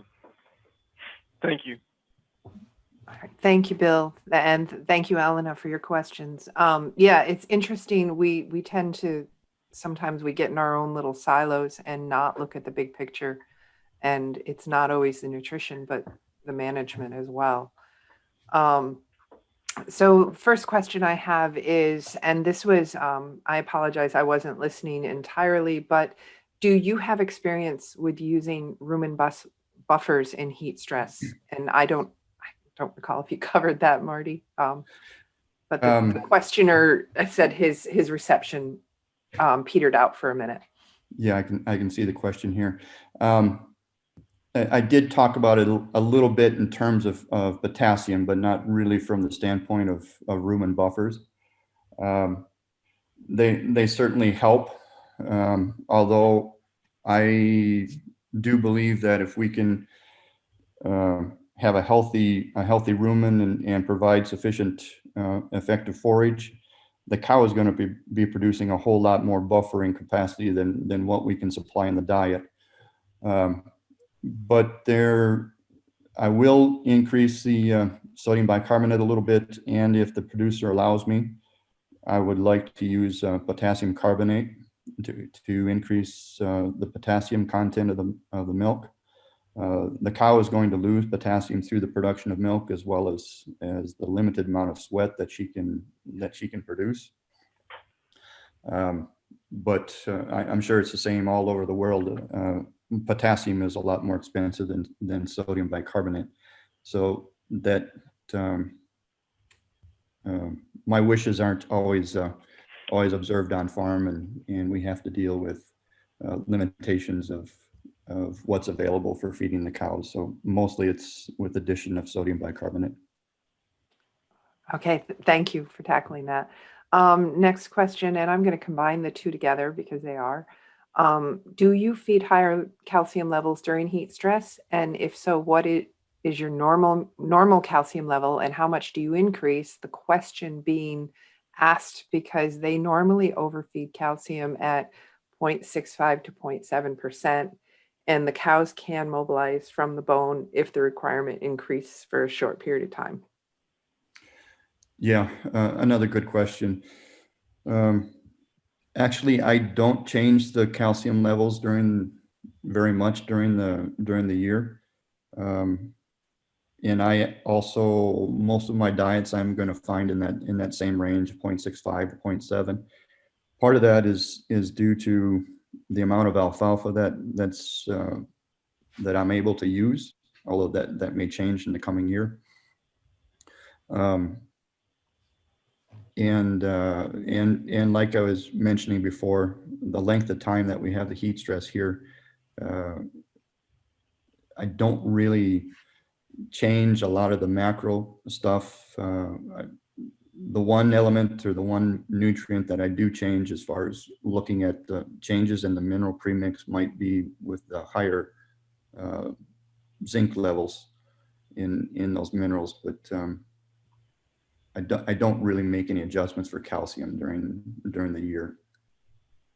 And part of that is because with those diets that I do have, we're sitting at 120 to 130% of NRC requirement. Okay, thank you. And my final question, unless Bill or Elena have more questions and we get more questions from our audience, in the picture of the temperature of the cows, you can see the difference between the two animals. Could the difference be due to the black color of the hottest animal? And I'm going to see if I can find that really readily. Yeah, it's near the end. I'm looking at it on my own screen here.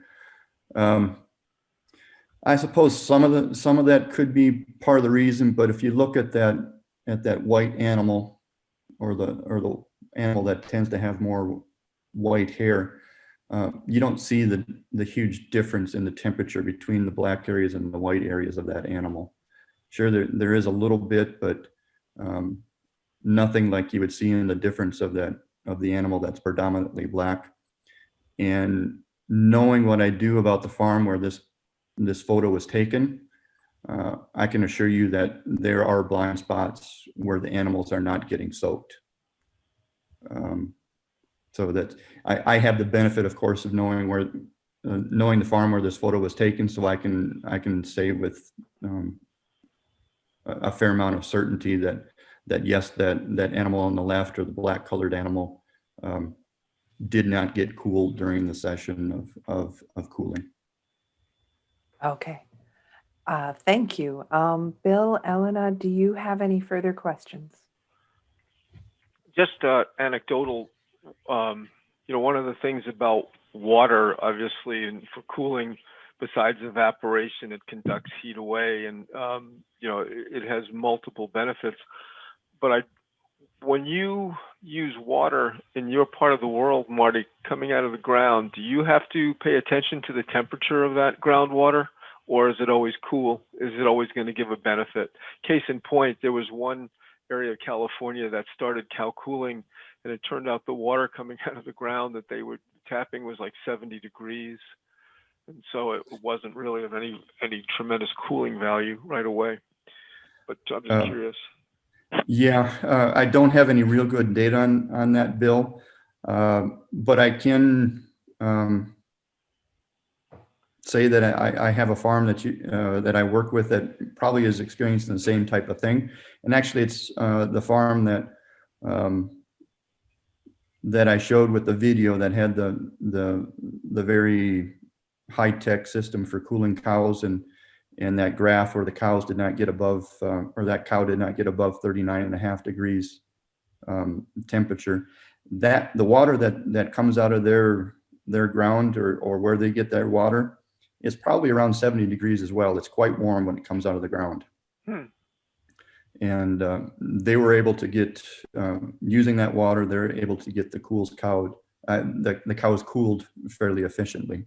Okay. One other comment that I might make regarding water use: most of the water that's used here will find a second and maybe even a third use. That water runoff is being collected and will be used for irrigation purposes.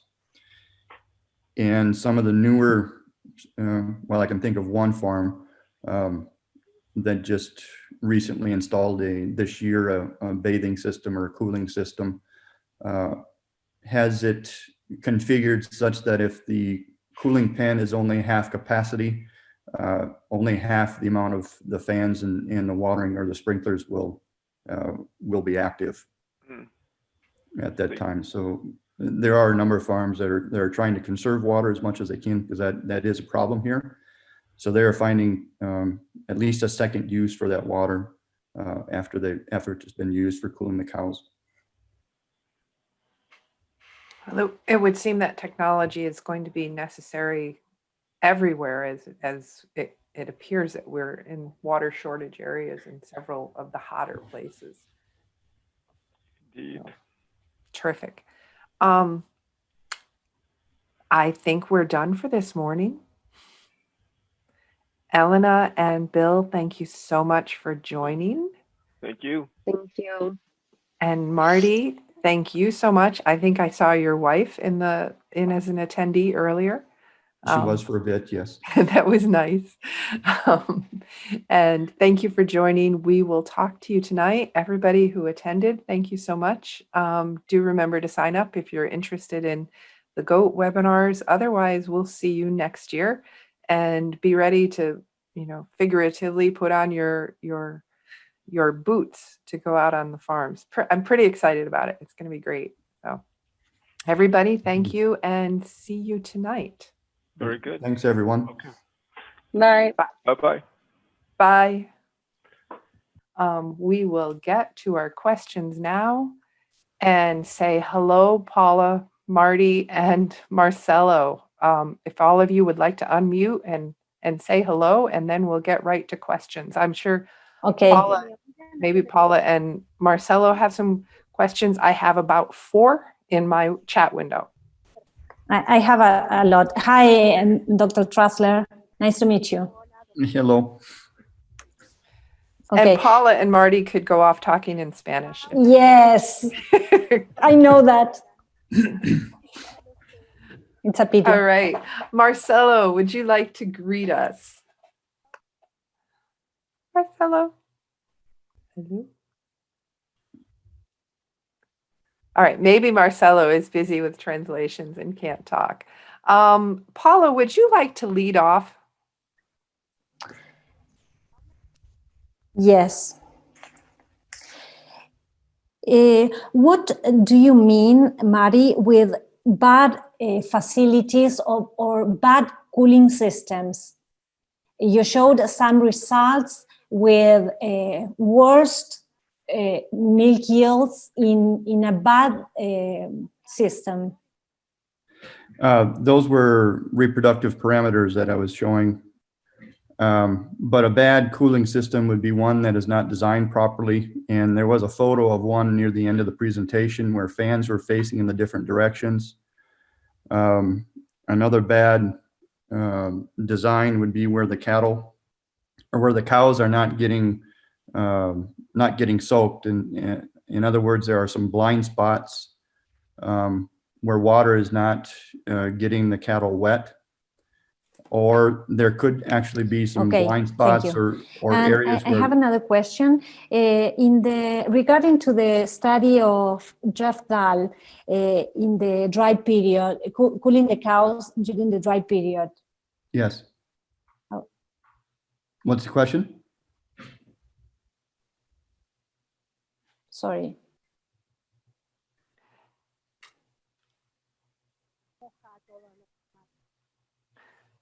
Yes, sorry, I lost connection for a while. Okay. Okay. The question was regarding to the study of Jeff Dahl with the dry period, cooling the cows during the dry period. Yes. Which is the length of time you need to cool the cows to get that results? Okay. In the Florida studies, and they've probably been doing this for 10 years or so, or maybe even more. They have feed line cooling at their university farm. So these cows would have been cooled with water and with fans while they're at the feed bunk. And actually, so they're never leaving the pen. That was the manner of cooling that they have available at the University Research Farm in Florida. So I could not tell you exactly for how many hours during the day those animals would have been cooled, other than the fact that they're cooled while they're at the feed bunk. Sorry, Marty. I meant the length in days during the dry period. It would have been the entire dry period. Okay, perfect. Far off and close up. Perfect. And may I go on, Marianne? Yes, unless you want me to give you a break or, yeah, keep going. Do a couple more. Okay. Which was the temperature the cows were at in the study with the fungal culture supplementation? Ooh. It's a good question. I don't have an answer for you right now, Paula. I'd have to go back and actually look for the paper and see if that was specified in there. I don't recall right offhand. Okay, perfect. Don't worry about that. So I want to make another question. Is there an increase in the incidence of hypocalcemia and ketosis in the cows, in transition cows exposed to heat stress? Yes, I believe that there is. And you can relate that to, in my opinion, to the intake of the animals. If intake will drop, you'll tend to have more problems during the transition phase. Of course. Okay. And is it embryo transfer a good tool to increase pregnancy rate in those heat stress cows?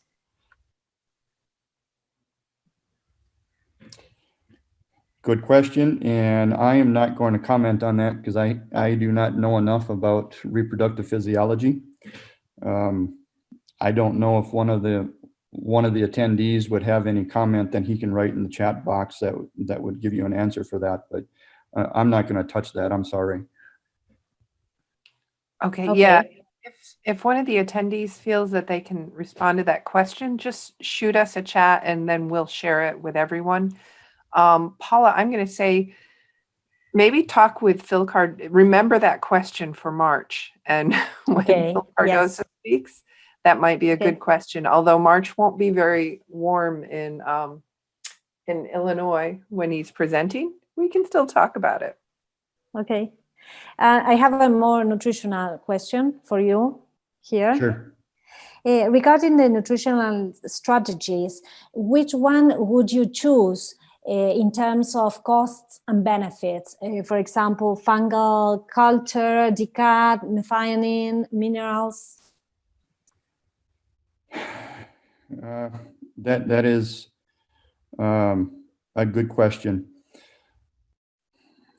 My first thing that comes to my mind would be that the first thing that I would think of is you need to get the cows comfortable and try and increase intake. If the cows are not comfortable, or if they're always in a condition of heat stress, I don't think you'll find very much response to any one of those strategies to decrease heat stress, like the fungal agents or the fermentation products of these type of yeast or fungal additives. The extra minerals may or may not work. So most important is going to be to concentrate on increasing feed intake. If you can do that, then you'll probably see a greater response from any of these other strategies. Perhaps increasing the energy density of the diet through the use of a bypass fat might be the most cost effective. That's just an opinion that I have based on limited experience that I have. Okay, Marty, are you aware of some studies relating nutrition with gestation length besides the heat stress effect? I'm sorry, could you repeat that? I missed one word that might have been critical in your question. Okay, are you aware of studies relating nutrition with gestation length besides the heat stress effects you showed us? Are you thinking in terms of gestation length? Yes. Other than heat stress, no, I can't say that I am aware of anything that would tend to increase or decrease gestation length nutritionally apart from a heat stress situation. But again, somebody else may know something more about that than I do. I can't think of anything right now.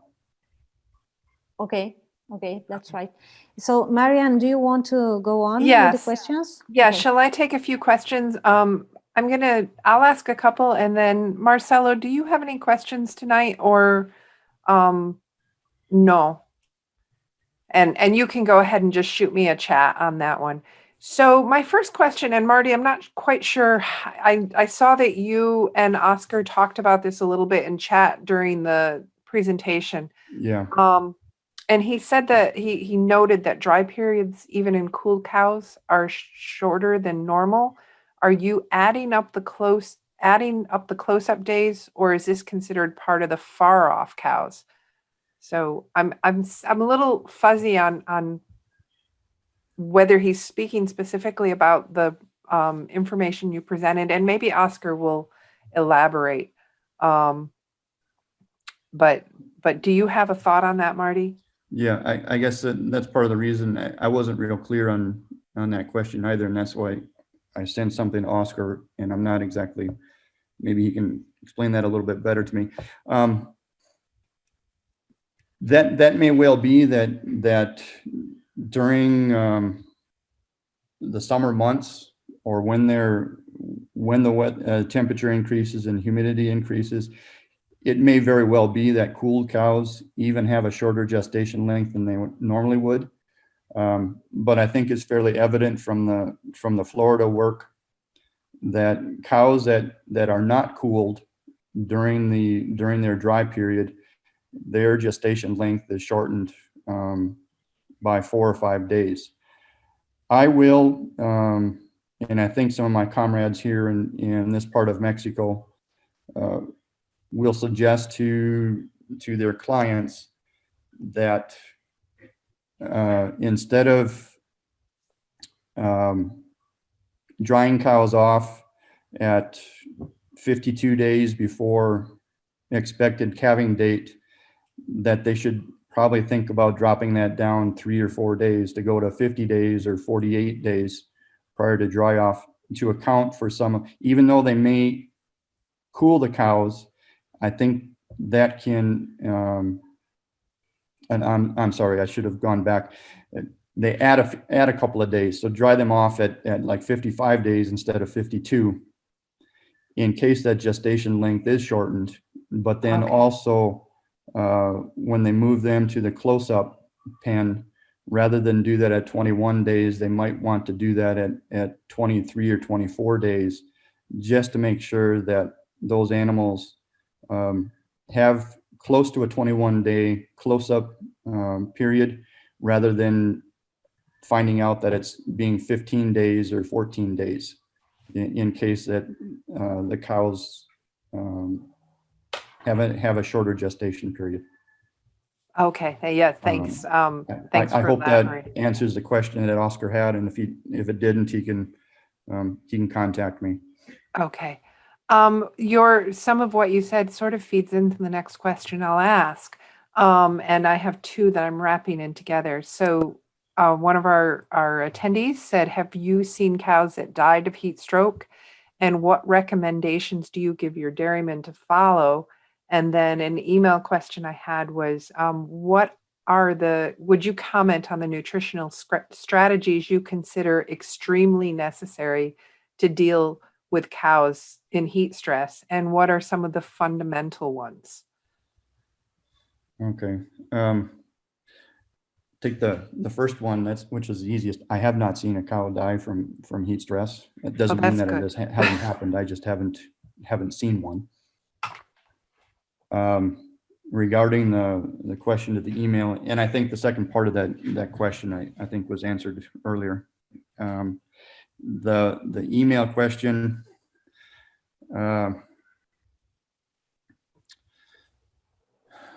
Well, for me, intake is the biggest thing, particularly during the close-up period.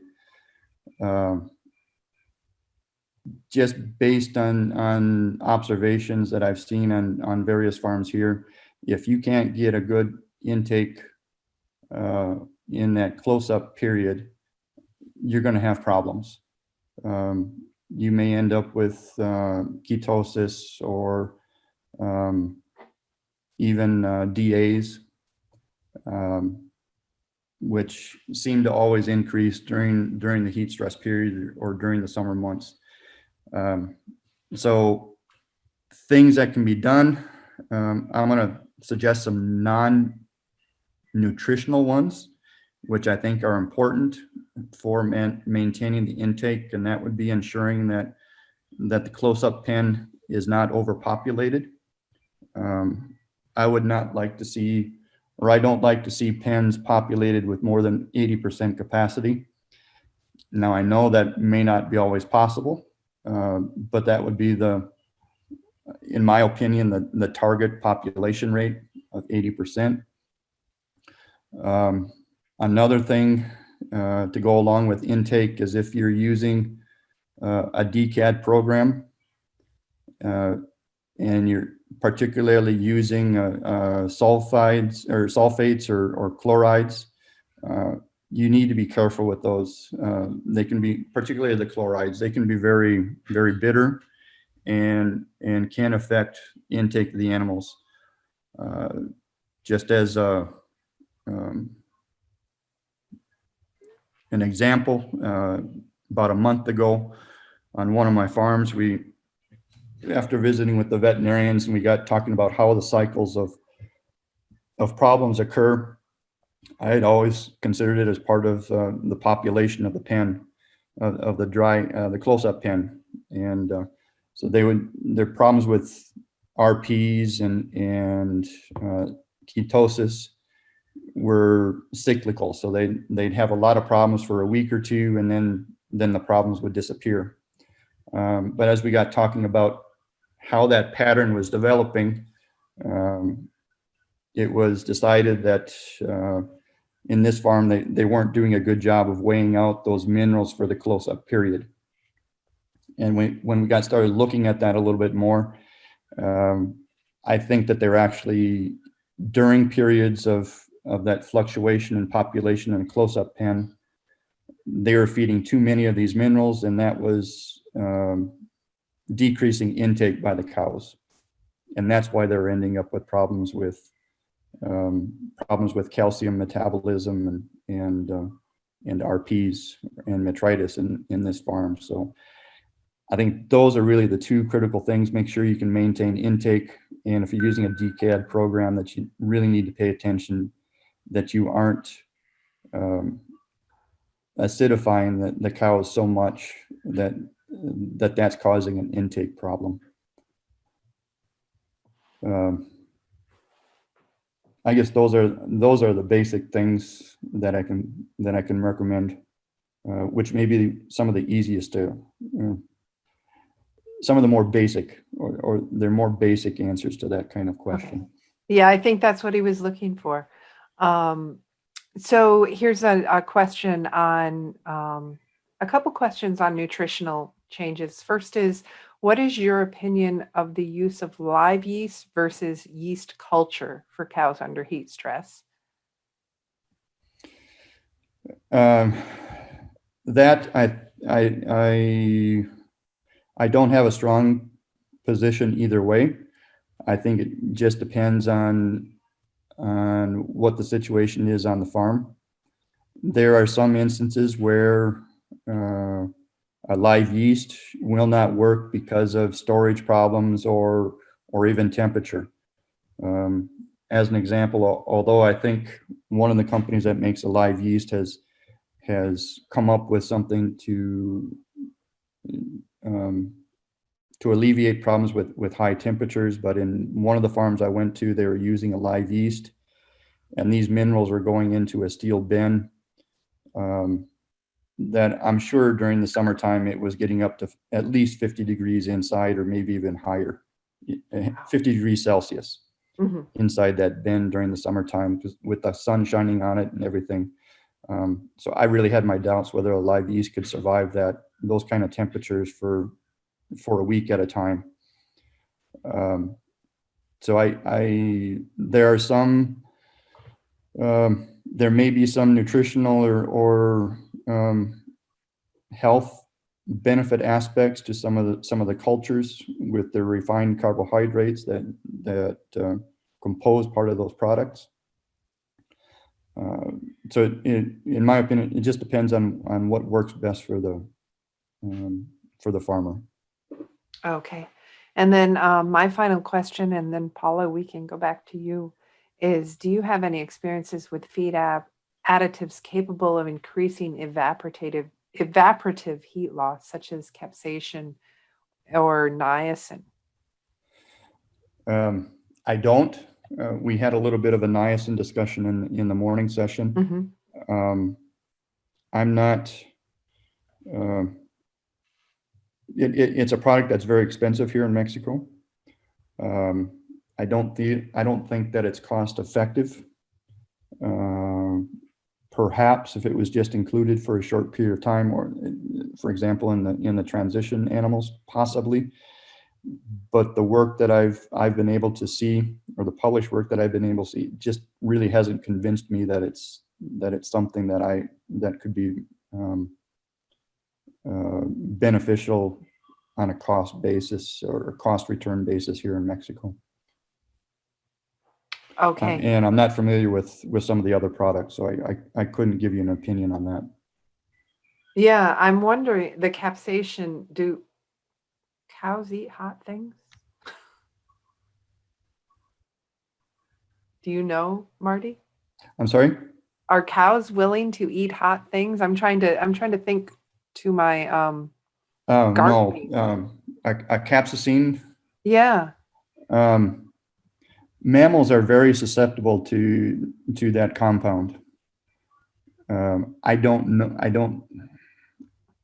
know how much of it they could receive without affecting their intake. Right. Avian species are different. They can tolerate a whole lot of that. Just kind of it's completely off topic, but there's a professor in poultry science at Cornell University who did a work with this to see if capsaicin could be used as a rodent control. Okay. in Marty, poultry houses. just quick, can you make capsaicin in Spanish so Paula knows what we're talking about? I have a message. What are you talking about? I think it would be capsaicina, possibly. It's the compound in chili peppers that make them hot. Well, in my gardening days, I'm pretty sure that it was one of the compounds that I would apply to keep deer from eating. So I question whether cows, who are not that far off from deer in terms of things like that, whether they would find it palatable. Yeah, you're right. The study in Cornell with the poultry, or with the chickens, it did control the rodents that were in the chicken sheds. But kind of a secondary condition, or I can't think of the proper word right now, but the chickens didn't have any problems eating that feed, but their eggs were spicy. Yeah, that would be delicious. I think some people would really enjoy that, but the capsaicin actually got delivered into the egg yolk, or part of the egg. So unless somebody likes their huevos rancheros, may not be a good idea. It would be a little disconcerting if you used it to make a custard pie. Yes. Yeah, back to gardening, I used to put hot pepper flakes around bulbs to keep moles and voles from eating them. So, and it worked when I planted tulips. Paula, now that we've had this nice conversation about a word you did not know we were talking about, do you have some questions? Yes, I'm gonna go first with two nutrition questions. Okay. The first one is about bypass fat. Which type and quantity is recommended for heat stress abatement, and which kind of fatty acids are not recommended? And besides that, is the bypass fat recommended to increase energy density to compensate the lower intake? Just that, or does it have any other effect? Okay. I'm not going to answer these in any particular order.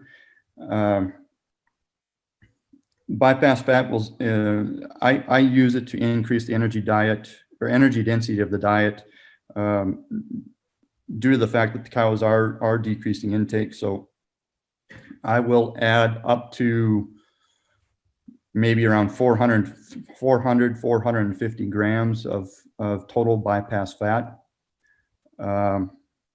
Here in Mexico, the major milk processors require or ask for a certain percentage of milk fat. So milk is sold by volume here principally, with just a small amount of incentives given for components.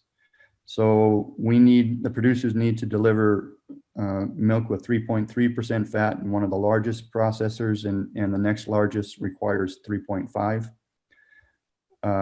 To help us obtain some of those fat levels, we will use up to 200, 250, 300 grams of palmitic acid as one of the fat sources. And then I will complement that with 100 to 200 grams of a regular calcium soap bypass fat.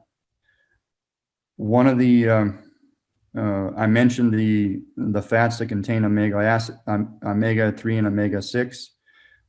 Those can be used, and actually the Arm & Hammer product is suggested to start using that during the dry period. It will help with some of the better quality follicles.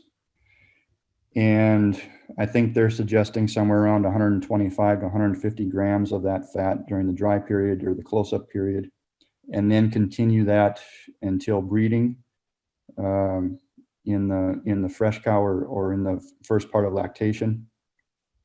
You may want to supplement some of that with a regular bypass or calcium salt as well. One thing that you need to be careful of is these omega-3 and omega-6 do not metabolize well in the rumen, and they are responsible for milk fat depression. So you cannot use a whole lot of these products for, and if you need to deliver a certain concentration or certain content of milk fat, you need to be careful about that. Some of the other fatty acids, Adam Locke has a very nice presentation that's probably might be able to find on the internet through a search, where he talks about a combination of palmitic and oleic acid. It's something that myself and a group of others here are thinking about trying, which shows some promise, particularly in the fresh group. Marty, he may have covered that in our last webinar. So. Okay, possibly. Yeah. Sorry. No, that's all right. That's a place that I would look for information is from Adam Locke. He's done some very good work in that area, and his recommendations I think are wonderful. And our February nutritionist webinar was one of his grad students, so that might be some of his more recent. It was Jonas D'Souza. He might have presented on that. Sure. Yes, I think he did. Work. Yeah. Okay. So just look in the archives. Go ahead, Paula. Okay, and the use of fat in the diet is just to increase the energy density? Yes. Okay, to compensate for the lower dry matter intake. Yes, and the benefit of an inert fat is that it does not increase the heat of production or heat of fermentation in the rumen, and increasing the amount of heat that the animal has to dissipate. That's unlike if you add starch or sugar, you're going to get some bacterial fermentation on those products, which the cow will eventually have to dissipate that heat somehow. So a fat can lower the amount of heat that's being produced through the fermentation processes. Perfect, great. And regarding to protein nutrition, which is your recommendation under heat stress conditions? Is it the use of bypass protein? I'm gonna go off in a little bit different area than maybe what others would like. A cow does not need crude protein. A cow needs amino acids. And one of the best sources of amino acids are the rumen bacteria. So we need to make sure that we are feeding the rumen. If you use a lot of, if you substitute a treated protein or bypass protein for protein that is soluble or degradable in the rumen, you may end up actually decreasing the efficiency of the rumen microflora, which then could have a negative impact. Protein in various parts of the world, or nitrogen, I should say, not necessarily protein, nitrogen in various parts of the world is becoming a contaminant, or it's something that producers need to keep track of. And with all the nitrogen that's coming onto the farm, as well as the nitrogen that's leaving the farm. So that's something that needs to be carefully looked at in some areas. And there's always efforts to decrease the use of nitrogen in dairy cow diets, and that would lead to amino acid formulation and the use of bypass amino acids. That's what we're trying to do in Mexico, is get more into the amino acid formulation and decrease our dependence on soybean meal or the bypass protein sources. So I guess it's kind of a long answer, but you need to make sure that the rumen is functioning correctly before you start adding in a bunch of bypass protein, and you don't want to sacrifice protein availability within the rumen. If there is, and we need to remember too that excess nitrogen needs to be converted to urea to be excreted, either in the milk, or it's going to end up in the milk, or it's going to end up in the urine, and that is an energetic cost. So it's, in my opinion, it's never a good idea to overfeed protein. There may be some cases where it might be more useful in some growing animals to increase the protein content or the nitrogen content a little bit, and possibly in the transition cows. But for the mid or peak lactation, mid lactation, and later lactation animals, there's no reason to be overfeeding protein, whether it's soluble or the bypass form. Okay. Paul, I'm going to interrupt you just briefly to make sure Marcelo doesn't have any questions, and we've been ignoring him. Marcelo, hello? Okay, I'm going to guess he doesn't have questions. Go ahead, Paula. Okay. Are you aware of some studies showing the effects of heat stress in dry cows and the future reproductive performance of their daughters? Only the Florida work that was in, well, that's only a part that was presented today, but the group from Florida has quite a bit of information on that. I don't know if Mary Ann wants to put those yes, tell me which slides slide. up again. I can give you an estimate where it's going to be. The daughters and the granddaughters are going to be like slide number 36, somewhere in there. All right, so let's see. Would it be this one?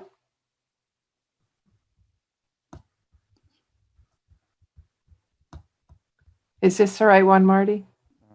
I need to get my question box out of the way.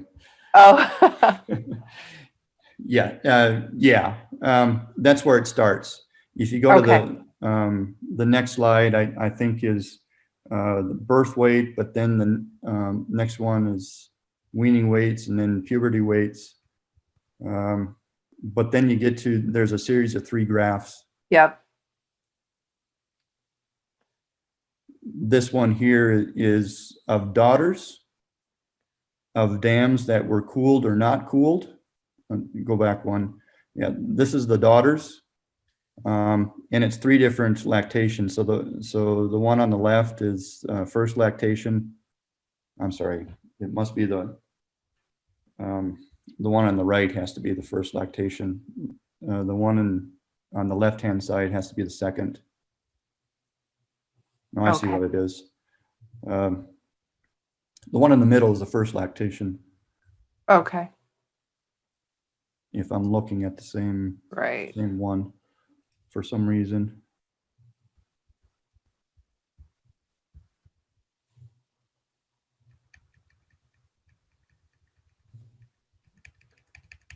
I'm sorry, I'm trying to get back on the, for some reason.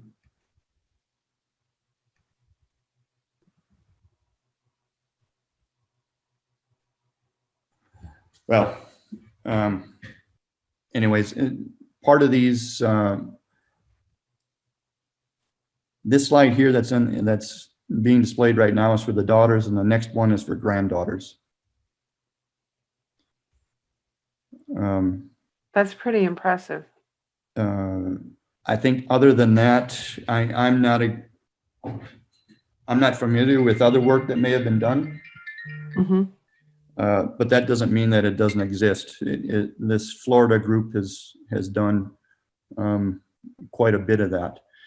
And after being presented with some of this information, Jeff has been down to Mexico a couple of times, and some of these producers are actually making the effort of cooling their dry cows. At least the close-up, but the recommendation is to do the far-off group as well. Because they've seen it actually does make a difference in milk production of those animals. We haven't been able to see anything with the daughters yet, and that's in a non-controlled situation or environment. I think that's very difficult to actually identify. So we'll just have to take the word of the work from these guys in Florida that it does make a difference on future generations.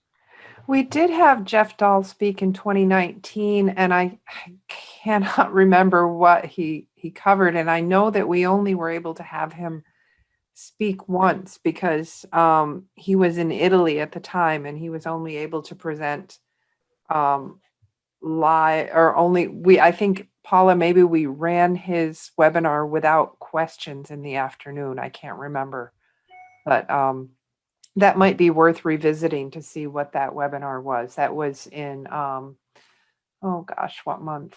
I don't remember, but maybe in their studies, their published studies, we can find something about repro results. Yes, it was in July of 2019, if anybody wants to reference that. Well, this graph here, I do have the citation there, or a part of it, and that was published this year. Yeah, that's pretty new. Yes, that's new. Okay, may I go on with the question? Yes. Okay. Which is the practical utility you give to the DIGIT tool? Do you predict heat stress issues and can act in advance? Yes, that is the idea of that tool. I work with Salvador Chavez, or we both work on the same farms, a few of them, not everyone, and every Monday or every couple of days, he will send an email to myself and to the farm owner and the feeding crew and of course the people that are in charge of cooling the cows. So he will write up a little a paragraph or 2 paragraphs about what the forecast is for the week and how they should then make adjustments to their cooling schedule if it's necessary. He started out as being in charge of a fairly large farm as far as cow comfort on that farm, and he said it would get to a point where he was doing so many things, and then when he'd have time to check what the temperature and humidity is on in the farm to decide when the fans and the cooling should be started, it had already gone past. So he started thinking about developing this type of application to help him do some forecasting about when we should start cooling animals. So that's the general idea of the application. He's making some improvements, and I believe there are 2 versions available. One is in the Android. I don't believe it has any cost, but it will only give you a forecast out to 48 or 72 hours. I don't remember which exactly. And then under the iOS system from Apple, there are 2 versions available. One that has no cost, that gives you a forecast out to the same 48 or 72 hours. I don't recall right offhand. Or there's a paid version or a subscription version that will give you a forecast out to 7 weeks. And those versions now contain, in addition to the prediction of THI, they also contain a prediction of temperature, humidity, and ultraviolet radiation. And he tells me that there's something new coming out in 2021. I haven't seen what it is yet, but sometime soon, maybe. Okay, I have just one more, Marianne. Okay, go ahead. This is about behavior, cow behavior. Which is the ideal time length for a cow to be laying? If she's laying and ruminating, do you consider she's resting? Yes. That's the farm that I got the data for the time that the cows are laying down. One of the comments I got from the herd manager was that these devices may actually tell you when or for how long the animal is lying down or in a prone position, but it doesn't really tell you if the animal is resting. And we saw that from one of the short videos there where the respiration rate was fairly high on one of those animals. She was lying down, but she had a high respiration rate. I would not consider that a cow that is getting good rest. But I think if an animal is laying down and ruminating, we can consider that animal is resting and is not probably not in a very severe state of heat stress. Okay. Okay, perfect. Thank you very much. Thank Welcome. you. And Marcella said, excellent webinar. So Marty, thank you for joining with us, and everybody for attending. All right. So with that, we'll say goodnight to everybody.